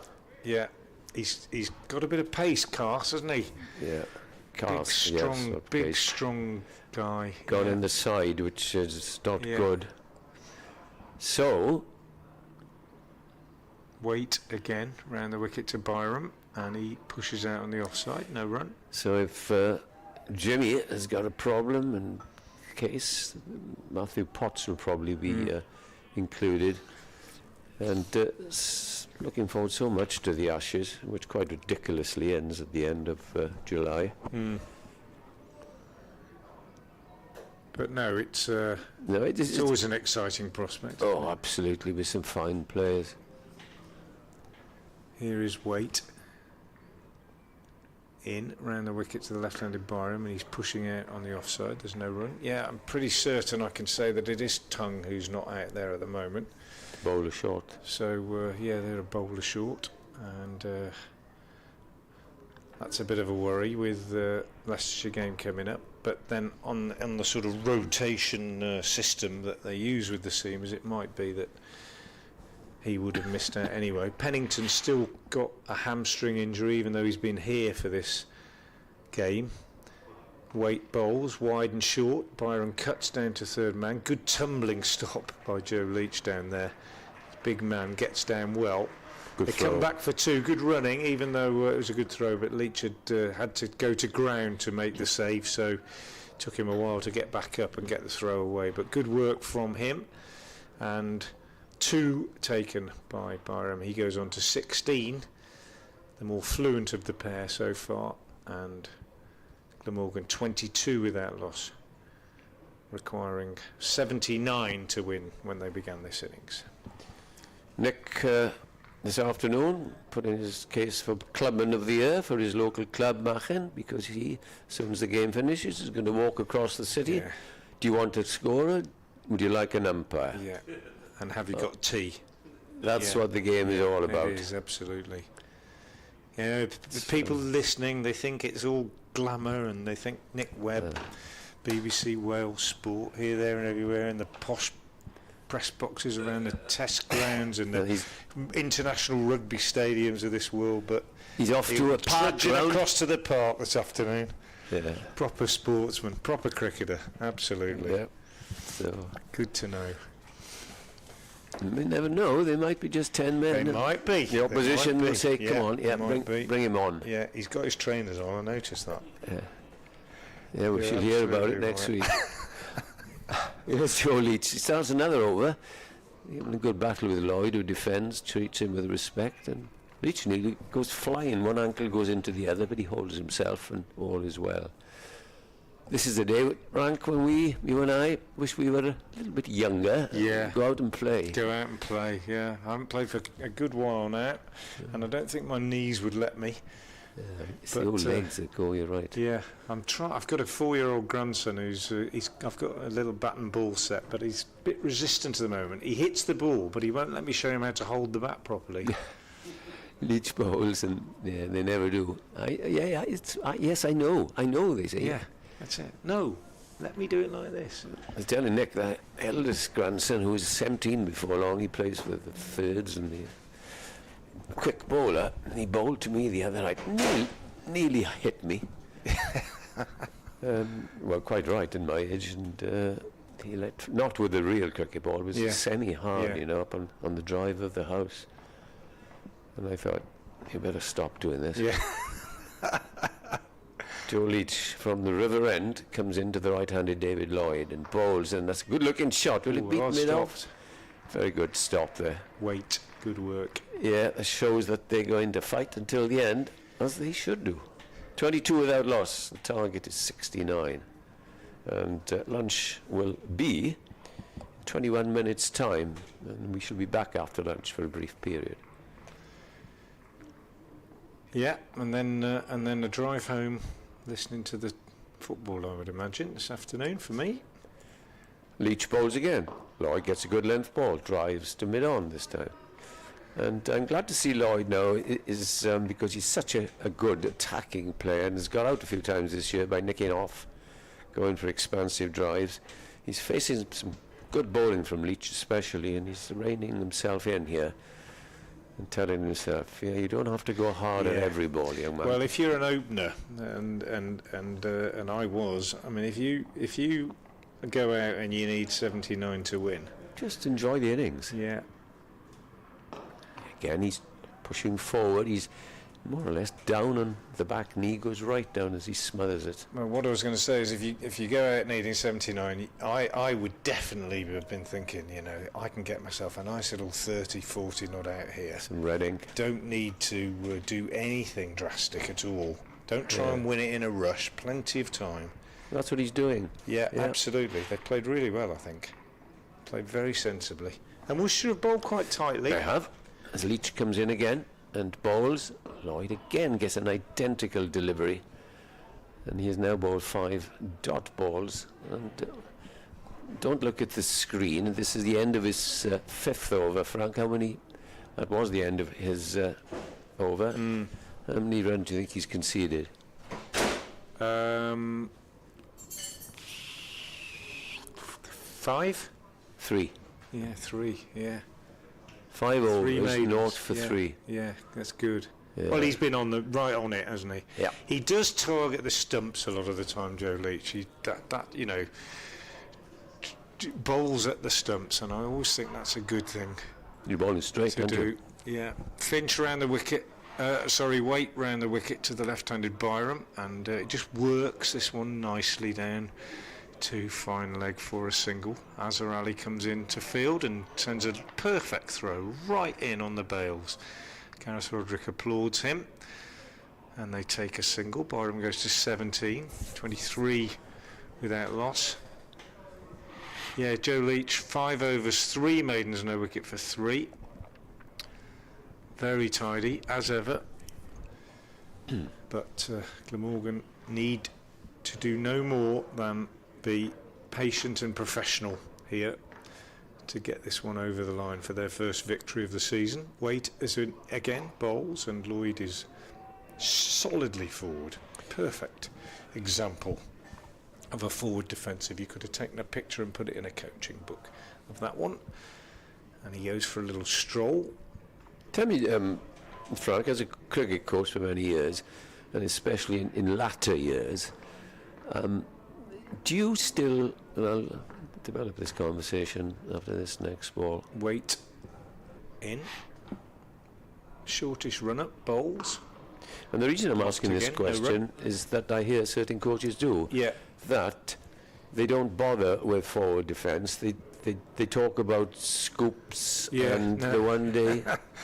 No, I'm pretty old-fashioned. I mean, I do accept that the modern batsman has, I call it, more clubs in his bag than I used to have, and I don't mind that. I think that's fine, but I still think the basics remain.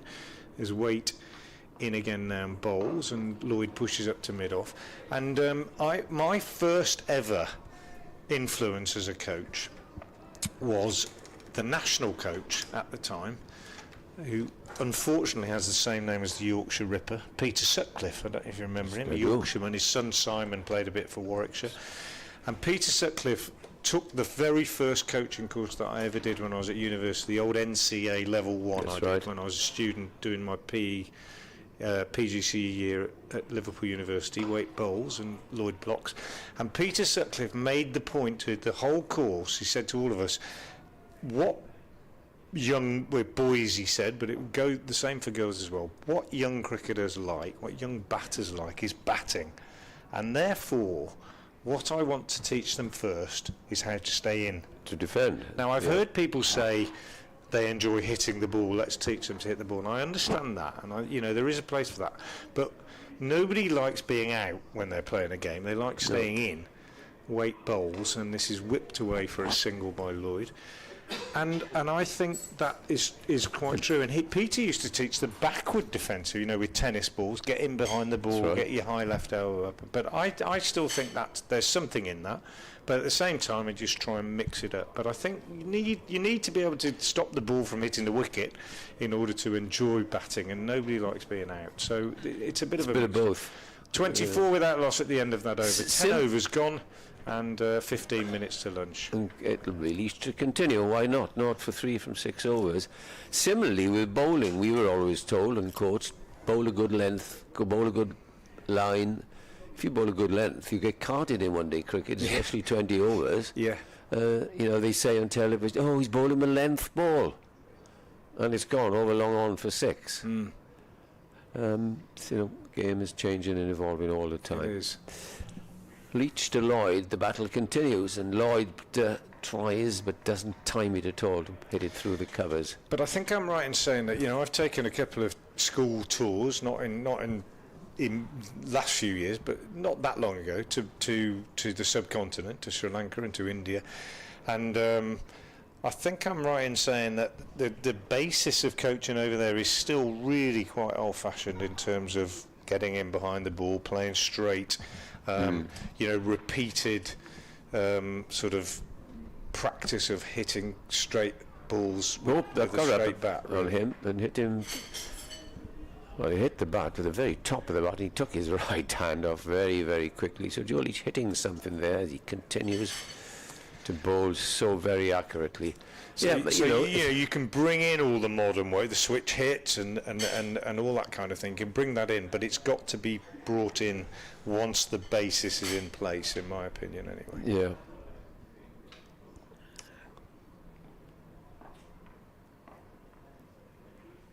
Here's Joe Leach again. Doesn't run all that far. He bowls again. You can more or less put this on a record player and says, in comes Leach, and Lloyd pushes forward, and Leach has now bowled 5 overs and 3 balls, 0 for 3. Does he play in T20, Jolly? I suppose he does. No, not anymore. No. Well, I thought his batting might help. No, there. he hasn't played in the 50 over stuff, but he hasn't played in T20 for a while now. Here he is again. I'm not going to repeat what I've just said because I'm repeating We'll myself. let you know if anything changes. Yeah, I'll nap you. 9 balls have gone on exactly the same spot. Yeah. Lloyd now should not let him worry him because he's got out, as I say, drive in, nick into slip, nick into second slip, and nick into the keeper. He's 7 of 40 balls, while Byram is 17 of 24, which is very unusual. In comes Leach, bowls, and this is driven nicely on the onside. There'll be 1 run. They'll come back for a second as the return comes in. Just drifting down that onside. What's for lunch there, Nick? Oh, that's my Saturday night. Oh, feed, Saturday. Dolly. Yeah. Very nice. Yeah, lovely day, as you said, Eddie, and as Nick said before you, such a shame that the cricket watching, or the professional cricket watching public of Cardiff are not going to see much cricket this weekend, and the good weather, because the game's going to end fairly shortly.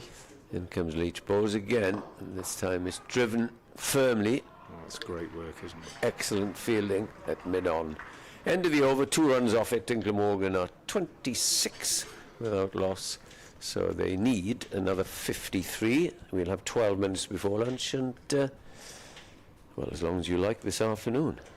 Good work from D'Oliveira. We're great traditionalists, Eddie, you and me, but I think one thing I do hold my hands up and say is that in the years since I stopped playing, fielding has improved hugely, and that's the sort of thing. What D'Oliveira did there, he's run very quickly across to his left. He's really agile, small man anyway, and that ball driven really sweetly, dived down, and he made a save. It was really good, but it was routine. We expect it these days, and I don't think we would have done 20 years ago. Waite bowls, Byram tries, and D'Oliveira again moving across to his right to do the fielding. And you can think of some bowlers, particularly I think big old seam bowlers who used to do a great job for their sides. And I'm thinking of people like Gus Fraser and Bob Willis and people like that. And I honestly wonder whether they'd have a career now, because you've just got to be able to field, haven't you? I think the close fielding has gone down, short legs. Maybe, yeah. His weight bowls by another lovely looking drive, but he picks out hose at short extra cover. I don't see short legs in the same class. I'm thinking Peter Walker. Perhaps I was going to say Peter Walker. I mean, and Ron Headley I mentioned earlier, who was absolutely fantastic as well. And you go around, the counties, John Hampshire with Yorkshire and all of these boys. Derek Morgan, you might have heard of, Derbyshire, fantastic close fielders. But I certainly agree that the outfielding has improved. Yeah. I think the short leg thing is all to do with helmets as well, isn't it? And you lose a certain amount of awareness if you're wearing a helmet. It's obviously the right thing to do.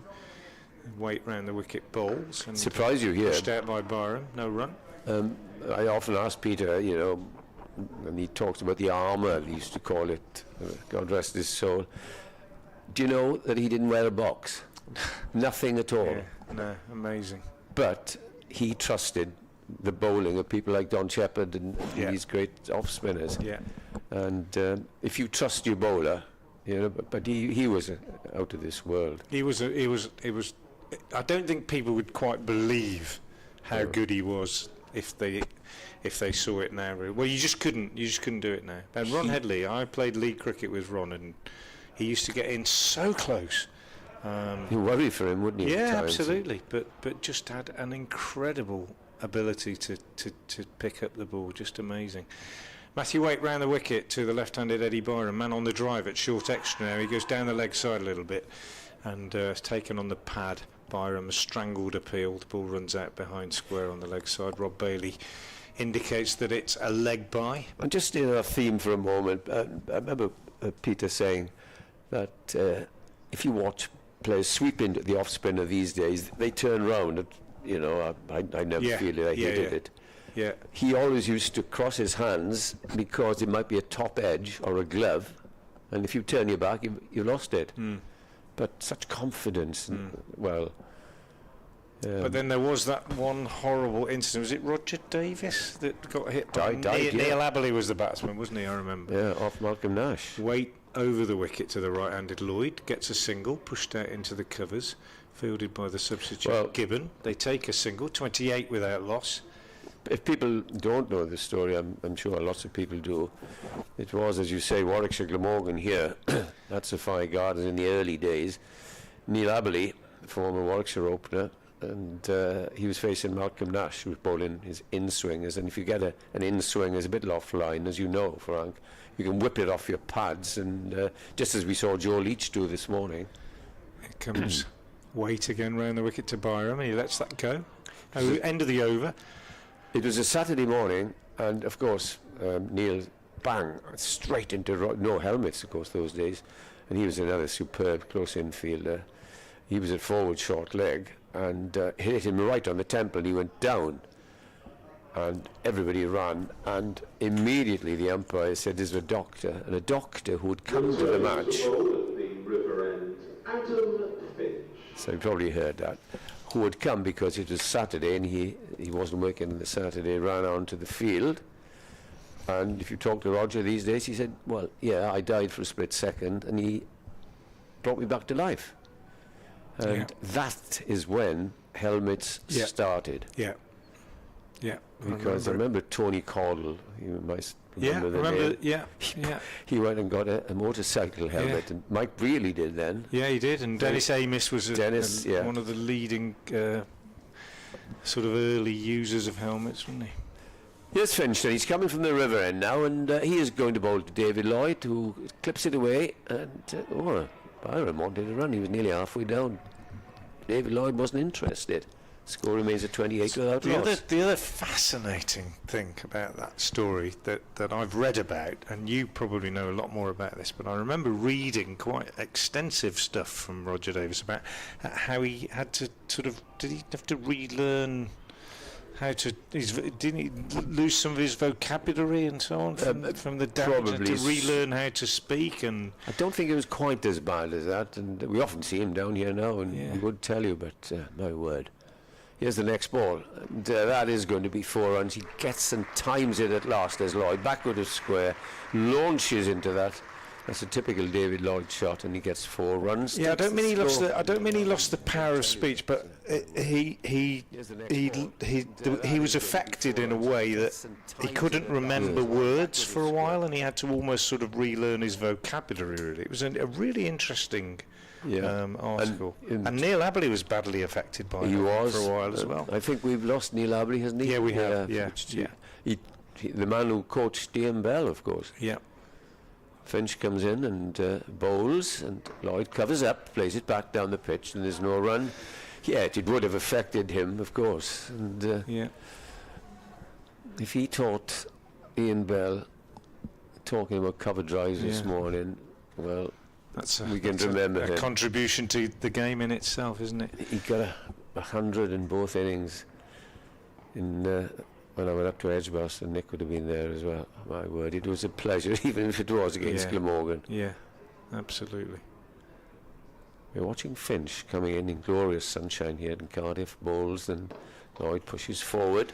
Well, when I was a little boy, and I mean, in my I must have been 7 or 8 years old, I was in the same class at primary school as a girl whose sister married Neil Abley. Is that right? He was in his very, very early, it might have been his first year in the first team, 68 I think, and I gave her my autograph book and she gave it to him, and he took it round with him for the whole season. Did he? And got the autograph. Still got it? Every county in the country. There's Finch, bowls to Lloyd, and Lloyd is forward. And I haven't still got it.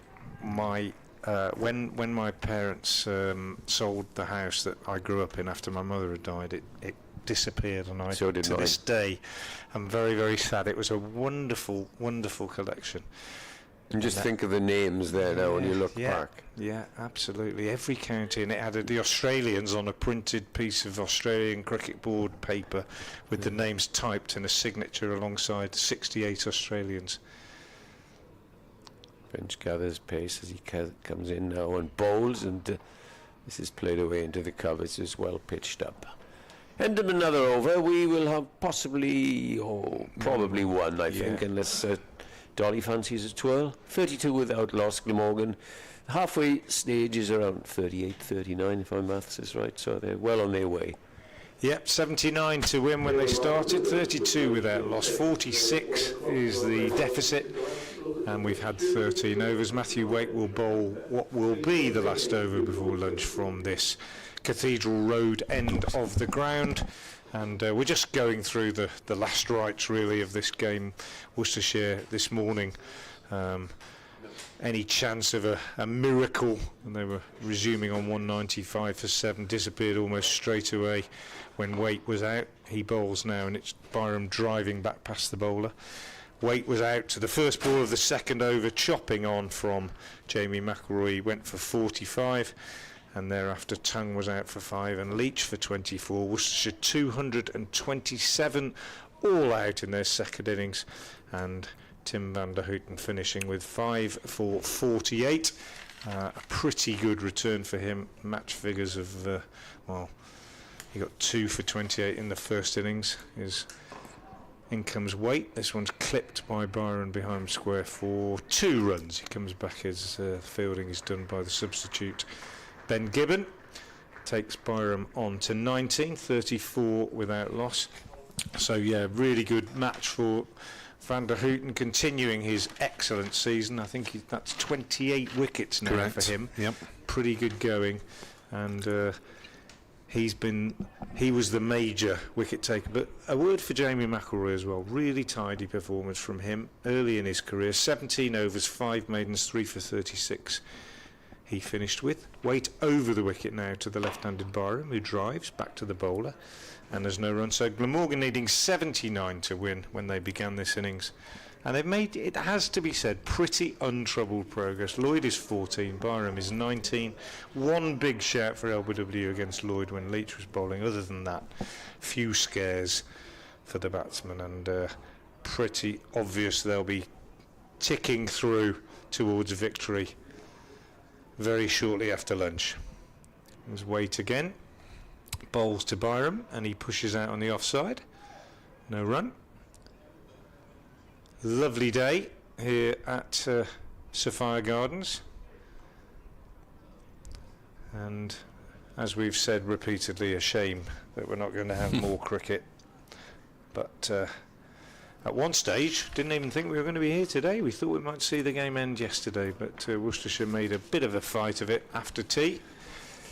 Waite goes back round the wicket to Byram and bowls, and Byram is forward and pushes out on the offside. I suppose that'll just lessen the damage on the Worcestershire psyche, won't it? It feels particularly bad if they lose a match inside 2 days, I imagine, as happened to Glamorgan at Cheltenham a few years back. Yeah, it's not a good feeling. I mean, I think they're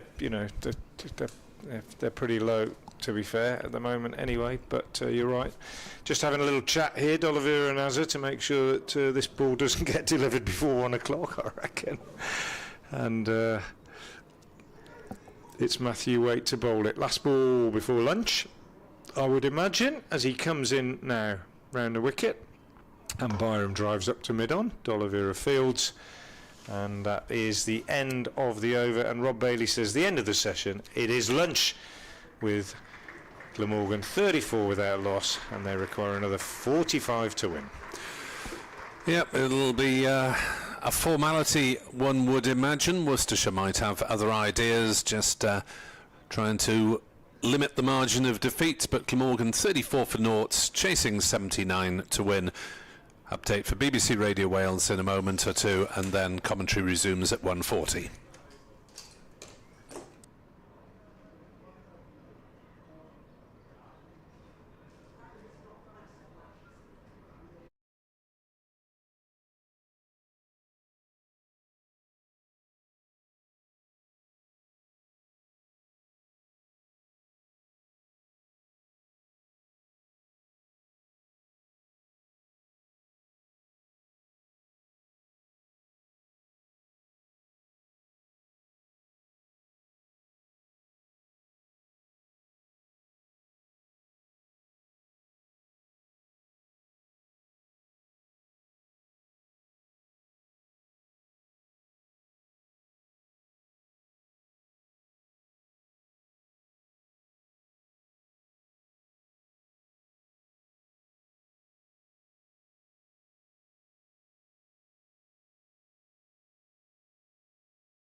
for Glamorgan in this afternoon session that may well be a relatively brief one.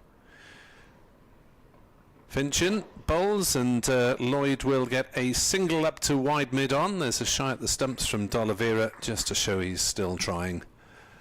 Glamorgan 35 for naught. I'm Nick Webb. Frank Watson has been crying into his chips over lunch. Oh, that's a bit unfair. I think I've accepted it. Yeah, disappointing from Worcestershire, but as I said this morning, Nick, not really too bothered about it today. I think the damage was done, and you know, disappointing from the first hour of the game, really. Losing the toss, Jake Lebby out injured, and then, well, you know, if you find yourself 68 for 7 on the first morning of a game, you're probably not expecting to come back and win it. It does happen, but they've been outplayed in every department, Worcestershire, and I don't think they will have any complaints about the result. Just as long as they go away and analyse it and learn from it, that's the best they can hope for. But Glamorgan have been by far the better side in all areas. As Finch comes round the wicket to the left-handed Byram, who plays that defensively to point, and there is no run. Yeah, Glamorgan have adapted slightly better to a tricky pitch, where it's never been hugely easy for the batters to get on top, and after Nisa's 86, the next top score is Lloyd's 48 and then Waite's 45. Yeah. It's never been a terror track, just difficult to get going and to score with any regularity. It's Finch bowls and Byram plays to point. Yeah, and from a Worcestershire point of view, you can look at moments, and I don't mean excuses, but you can look at moments. 66 for 6, 68 for 7, you're always going to struggle to come back from that. But when Glamorgan batted, Lloyd was dropped early on, and so was Labuschagne. Those could have been different. That probably cost about 60, 70 runs between the two of those chances. Finchin bowls, and Byram is beaten with a good delivery. Bit of bounce and pace from the tall youngster, and through it went to Gareth Roderick. 35 for naught, just the single off the over, 43 to win. So you could look at that, and you could also point to a bit of bad luck with various Worcestershire batsmen dragging the ball onto the stumps. Ho's done it twice. There were 3 in the Worcestershire second innings, but nonetheless, they will not argue that they have been outplayed. Brett D'Oliveira coming into the attack at the Cathedral Road end of the ground. He bowled 5 overs in the first innings, picked up 1 wicket. Josh Tongue is off the field at the moment for Worcestershire, so their attack is somewhat depleted. And D'Oliveira, this captain, is stepping into the breach. He will bowl to Lloyd, who's on 15, Byram 19, and as Nick said, just the one scare really in this innings when Lloyd survived a confident LBW shout against Leach. D'Oliveira starts with a full toss, which Lloyd drives back at him, and D'Oliveira gets a hand down and stops the ball, flicks it up in the air. Rob Bailey, the umpire, takes evasive action, and there's no run. But very much going through the motions really now as D'Oliveira bowls and Lloyd drives wide of mid-off. Waite is in pursuit. I don't think he's going to catch it. Yes, he is. He's just going to catch it, sliding, pushing it back inside the rope. So good effort from Matthew Waite to save 1. They get 3.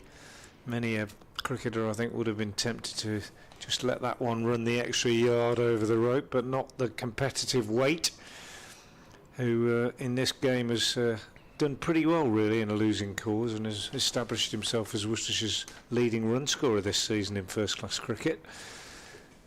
3 taken, Lloyd goes to 18, 38 without loss, another 41 required, and Byram, the left-hander, on strike as D'Oliveira comes round the wicket, and he plays a little reverse for 4.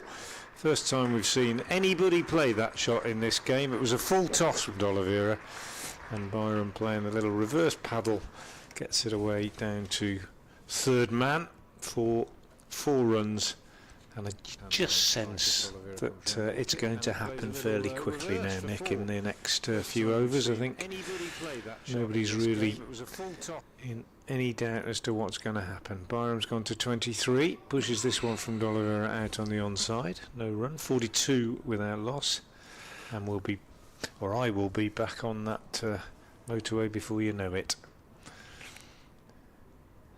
And you'll be off across the park to watch your club side. D'Oliveira bowls, another full toss. Byram whips it wide of Waite at mid-on. 4 more. This time Waite sprawling to his left, unable to make the save. And so 11 runs so far in this over.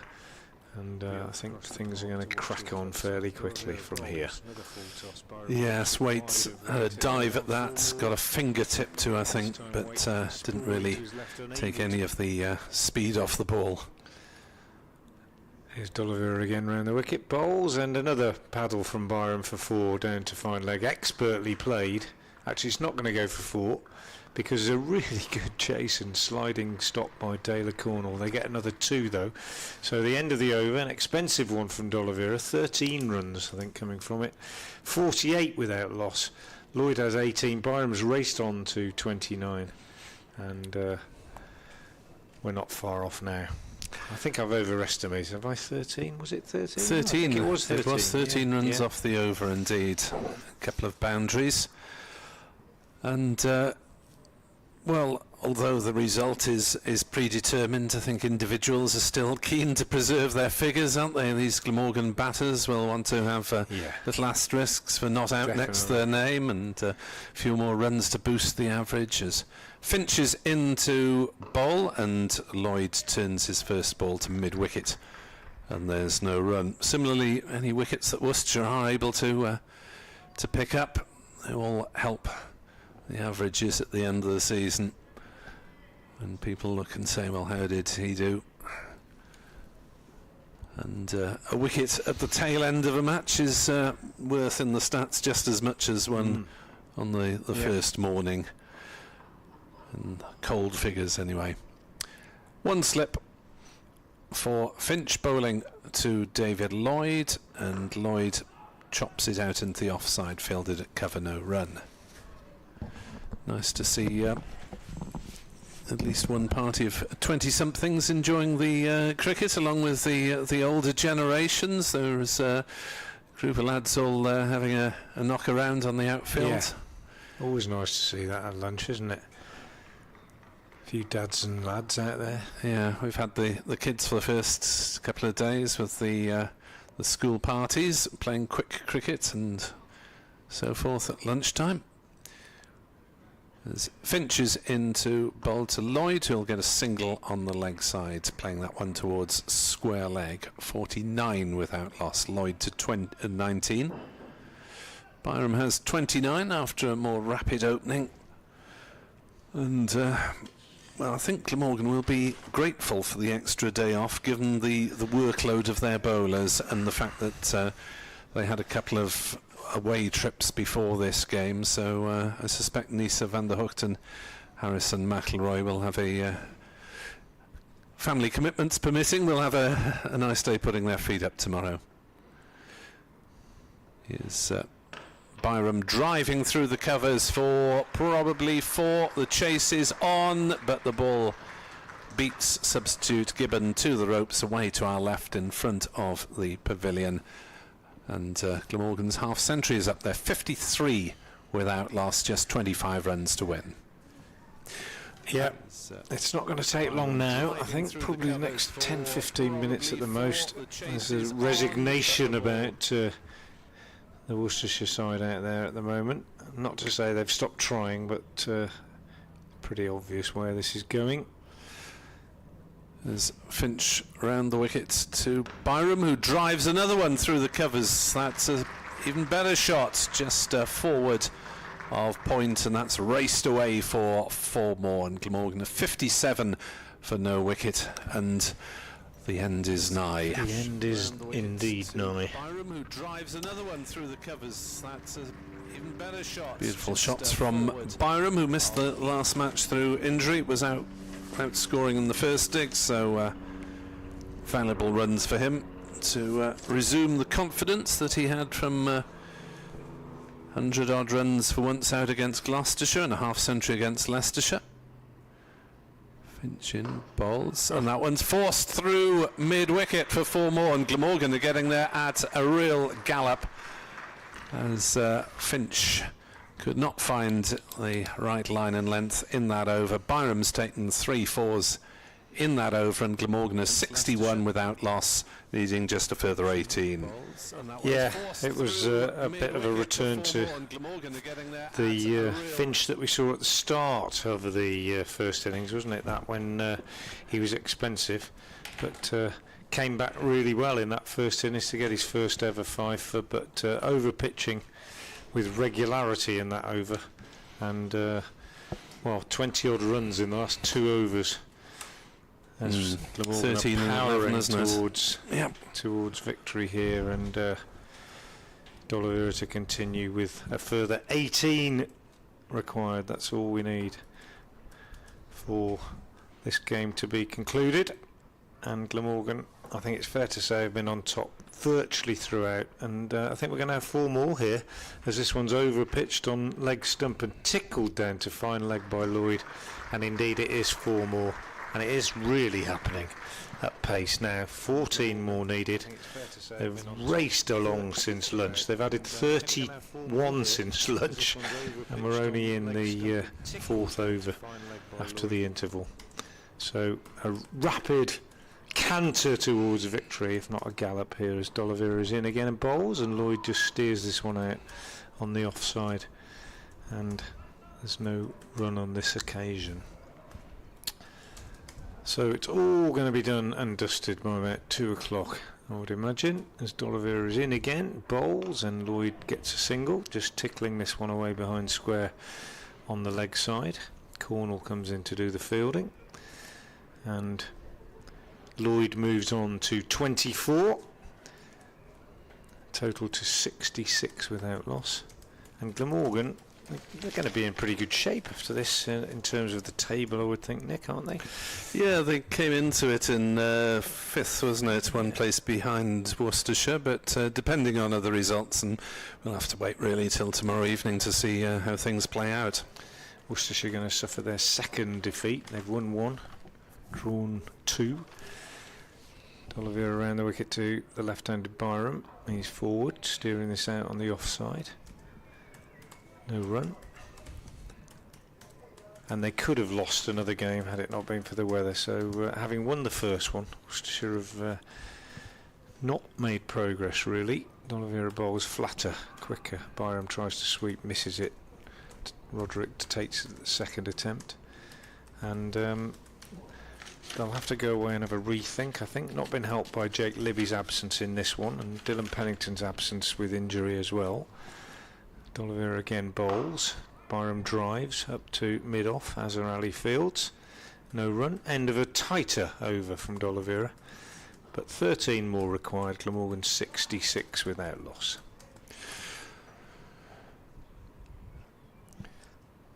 Yes, no need to panic for Worcestershire. It is very early in the season still. Full 9 games to go. And we're going to see a bit of left arm spin from Taylor Cornell. Might as well. He's been bowling quite well actually in league cricket and in second team cricket this season. A chance of becoming perhaps slightly more than an occasional left arm spinner, but I think Worcestershire accepting their fate and just saying, well, you know, let's just give you a little bit of experience. Why not? Left arm round the wicket, fairly straight approach.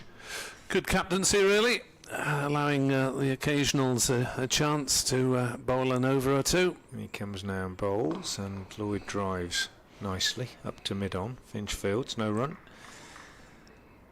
Does spin it quite a fair bit, Cornell. Comes in again now. Bowls. Sorry, it's your over, isn't it? Don't worry, I'm trying to write at the same time. I'll keep going then, if you don't mind. Yeah, crack on. Slight change in the field. He's bringing a slip in. There we are. Good to see. Pollock comes into first slip. Cornell again. He's in. He bowls and Lloyd drives out on the offside. Flat bats really rather than drives. Slaps it for 4 through extra cover. There's a big gap there now with that slip having come in. And he's not messing about, David Lloyd. Doesn't mess about anyway, but No. he's decided enough's enough. 9 more needed. 70 without loss. Looks like it's going to be a 10-wicket victory for Glamorgan. Cornell once again bowls, and Lloyd cuts this time straight to the fielder out on the cover boundary and picks up a single. Hoses the man out there, and Lloyd goes to 29. 71 without loss. Earlier today, Worcestershire resuming on their overnight 195 for 7, going on to 227 all out. Mainly thanks to Joe Leach, who made 24. Waite was out for 45, didn't add to his overnight score. Tongue for 5, and Leach eventually for 24. Cornell pushes this one through and beats Byram on the outside edge, taken by Roderick. Finch was 7 not out. Van der Houten finished with 5 for 48. And match figures of 7 for 76. Pretty good going from Glamorgan's top wicket taker. As Cornell again bowls and Byram works this one to mid-wicket. Hainesfield, no run. End of the over from Taylor Cornell. 1 over, no maidens, no wicket for 5 for him. D'Oliveira will continue from the Cathedral Road end of the ground. And I don't think we're going to see any other bowlers used today. Just to recap on the bowling figures in this innings, Leach certainly the tidiest. 6 overs, 3 maidens, no wicket for 5, his figures. Here is D'Oliveira bowling to Lloyd, who drives through extra, picks up 1. He'll only get 1 because Ben Gibbon has come around to do the fielding. Finch 6 overs, no maidens, 34 without loss. That expensive post-lunch over. Waite 4 overs, no maidens, no wicket for 8. The other bowler used, and then these two, D'Oliveira and Cornell. Here's D'Oliveira bowls to Byram, who is beaten outside the off stump, and Roderick takes the bails off, but no appeal, no suggestion that Byram had moved his back foot. Roderick repairs the wicket at that end, and D'Oliveira comes in once more round the wicket at this end, the Cathedral Road end of the ground, and Byram drives on the onside, Hainesfields at mid-wicket. And there's no run. 72 without loss. 7 more needed for victory. D'Oliveira bowls, and Byram gets probably 2 of them with a thick edge down to third man, through where slip would have been. Joe Leach does the fielding, and indeed Byram does get 2. He's moved quickly on to 43. Eddie Byram, having got 0 in the first innings.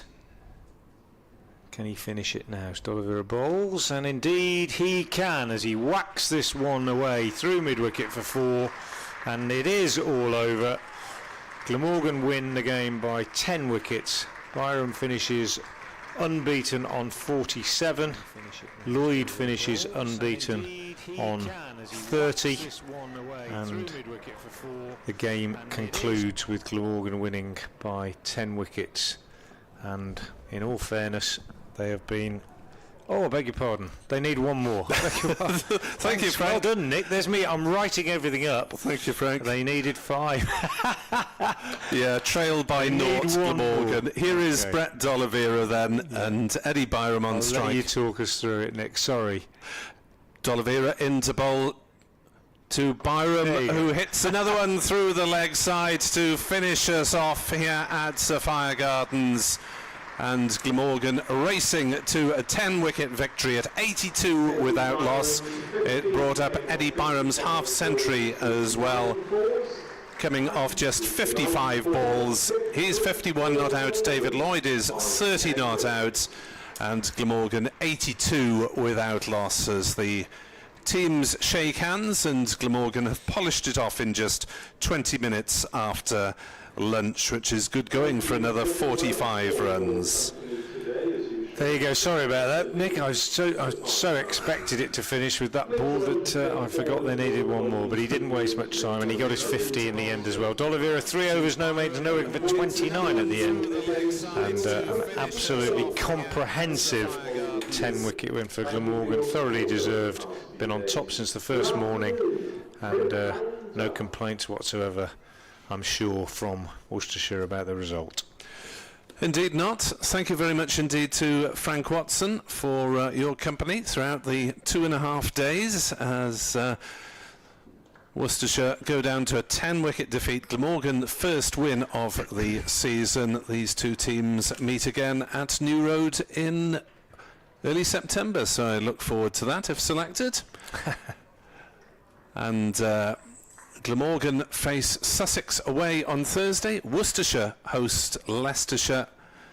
We'll bring you commentaries on those two games and indeed on every county game of the season.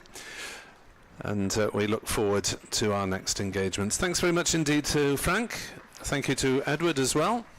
And hope you've enjoyed our coverage over the last 2.5 days. Glamorgan win by 10 wickets. Update for BBC Radio Wales to come shortly, but apart from that, a very good afternoon to you. Enjoy your weekend.